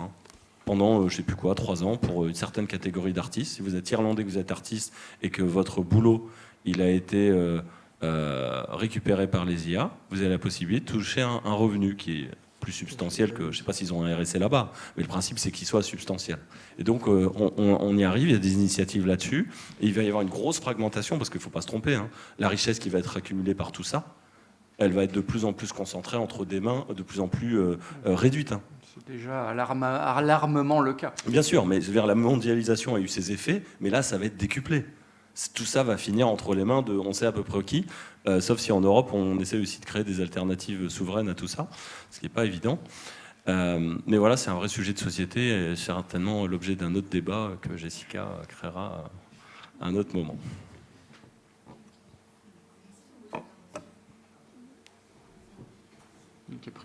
Merci pour vos interventions. Moi, j'ai une remarque rapide, du coup, parce qu'on n'a plus le temps pour les questions, parce que vous avez trop parlé. Ouais, pose ta question. Pour ça. J'ai l'impression qu'on n'a pas... couper le micro comme ça. Pose ta question. Non, mais ça peut être une remarque ou une question. C'est que j'ai l'impression qu'on n'a pas parlé d'IA, en fait. On a parlé de l'IA en tant qu'un diagnostic de notre état du monde. Et j'ai l'impression qu'on a beaucoup parlé du fait que est-ce qu'on a le choix d'utiliser l'IA ou pas ? En fait, pas vraiment, selon la plupart d'entre vous, parce qu'on a la main dans l'engrenage, comme vous voulez le dire. Et j'ai l'impression que c'est à cause de personnes qui, déjà, sont des businessmen, qui concentrent, qui s'auto-convainquent entre eux par le biais d'un marché, donc d'investissement, etc. C'est juste de l'auto-réalisation, en fait, ce qui se passe entre un très petit groupe de personnes qui, par l'argent, imposent cette révolution technologique aux autres. Et en fait, on n'a pas le choix à cause de ça. Voilà, je voulais juste pointer la chose politique. Et deuxième remarque sur Anthony Grablin, ce que vous voulez de nous présenter comme usage de l'IA sur l'environnement. J'ai l'impression que ce que vous faites, par exemple, détecter la production de méthane par des plantations, je crois, de cacao, du coup, au Congo ou au Libéria. T'as mélangé tout ce qu'il faisait. T'as mélangé les sujets, mais non. Mais peu importe. Ça n'avait rien à voir, c'était deux cas séparés. Ouais. Mais du coup, j'ai l'impression que ça, on pourrait le faire à la fois pour diagnostiquer l'état, on va dire, global d'une économie de production agricole et pour faire de la répression, par exemple, des décharges sauvages. Et j'ai l'impression que du coup, ce que ça pose comme question, c'est qu'est-ce qu'on fait du même outil que vous développez qui est super ? Est-ce qu'on fait de la répression de cas particuliers de choses sauvages illégales ? Ou alors est-ce qu'on fait un diagnostic comme le GIEC où on va dire aux États, ça, ce que vous faites, c'est mal. Voilà. Et du coup... C'est des choses qui sont en cours, en fait. Si on prend les émissions de méthane, on avance avec précaution. Il y a une institution qui s'appelle... l'Observatoire international des émissions de méthane, qui a été créé il y a 5 ans pour dédier des actions différentes de celles du CO2. Parce que le CO2, le problème de réfréner le CO2, c'est que ça fout l'économie en l'air. Il faut décarboner l'industrie pour y arriver. Alors que le méthane, c'est gratuit. C'est relâché quand on fracture les roches pour faire du pétrole ou du gaz. C'est les décharges contrôlées. Donc si on arrive à le réduire, c'est pour ça que cette instance a été mise en place. Et aujourd'hui, ils essayent de faire des analyses sur des pays comme le Turkménistan, le Tadjikistan, etc. Mais ils n'ont pas... les États sont souverains. On sait qu'il y a des grosses émissions de méthane. Donc on y va diplomatiquement. Mais on ne peut pas leur imposer à la Trump des sanctions si jamais ils font pas ce qu'il faut. Voilà. Donc ouais, peut-être quand même pour revenir sur le côté on n'a pas le choix. C'est vrai et pas vrai. Et il y a un truc que je pense on a oublié, pourtant en France on ne devrait pas. C'est que la démocratie, le droit de vote, la légitimité à participer aux prises de décision collectives, c'est quelque chose où il a fallu se battre pour l'avoir. Et peut-être qu'il faut se battre un peu pour que ça continue d'exister. Et je comprends pourquoi tout le monde dit la politique c'est tout pourri, moi je fais pas de politique, les politiques c'est tous des salauds, je caricature, hein. Mais c'est réduire la politique à un petit groupe de personnes à qui on a délégué, de la même manière qu'on dit c'est l'économie, c'est un petit groupe d'entrepreneurs très riches qui font ce qu'ils veulent, c'est réduire l'économie à ça. Or, bien sûr que c'est ça, mais c'est aussi nous au quotidien, qu'est-ce qu'on veut, qu'est-ce qu'on fait, comment on s'organise pour l'avoir. L'économie en fait partie, hein. Enfin, si on veut manger, il faut qu'il y ait des trucs qui fonctionnent et tout. Et c'est une façon de s'organiser, le capitalisme, il y en a peut-être d'autres, c'est à discuter. Mais tout ça, c'est un engagement dans la vie politique. Et les crises, les grandes crises qu'on croise, hein, je suis convaincu qu'on ne les résoudra pas sérieusement et pas comme il faut. Enfin, si, il y en a, ils ont leur vision. Hein. Le long-termisme, c'est on va se démerder pour que nous et un petit groupe de nous-mêmes, on survive et que les autres crèvent. Et comme ça, demain, il y aura des humains viables qui descendent de nous plutôt si possible et compagnie. Mais bon, ça, c'est le pouvoir qu'ils peuvent avoir de mettre ça en place et un peu à discuter. Mais ça ne peut marcher, ce genre de truc-là, que si on abandonne le terrain politique. Et c'est notre devoir, tout un chacun, d'avoir une vie politique. Dans le sens, parler avec les autres de qu'est-ce qu'il faut faire à propos de tel et tel truc.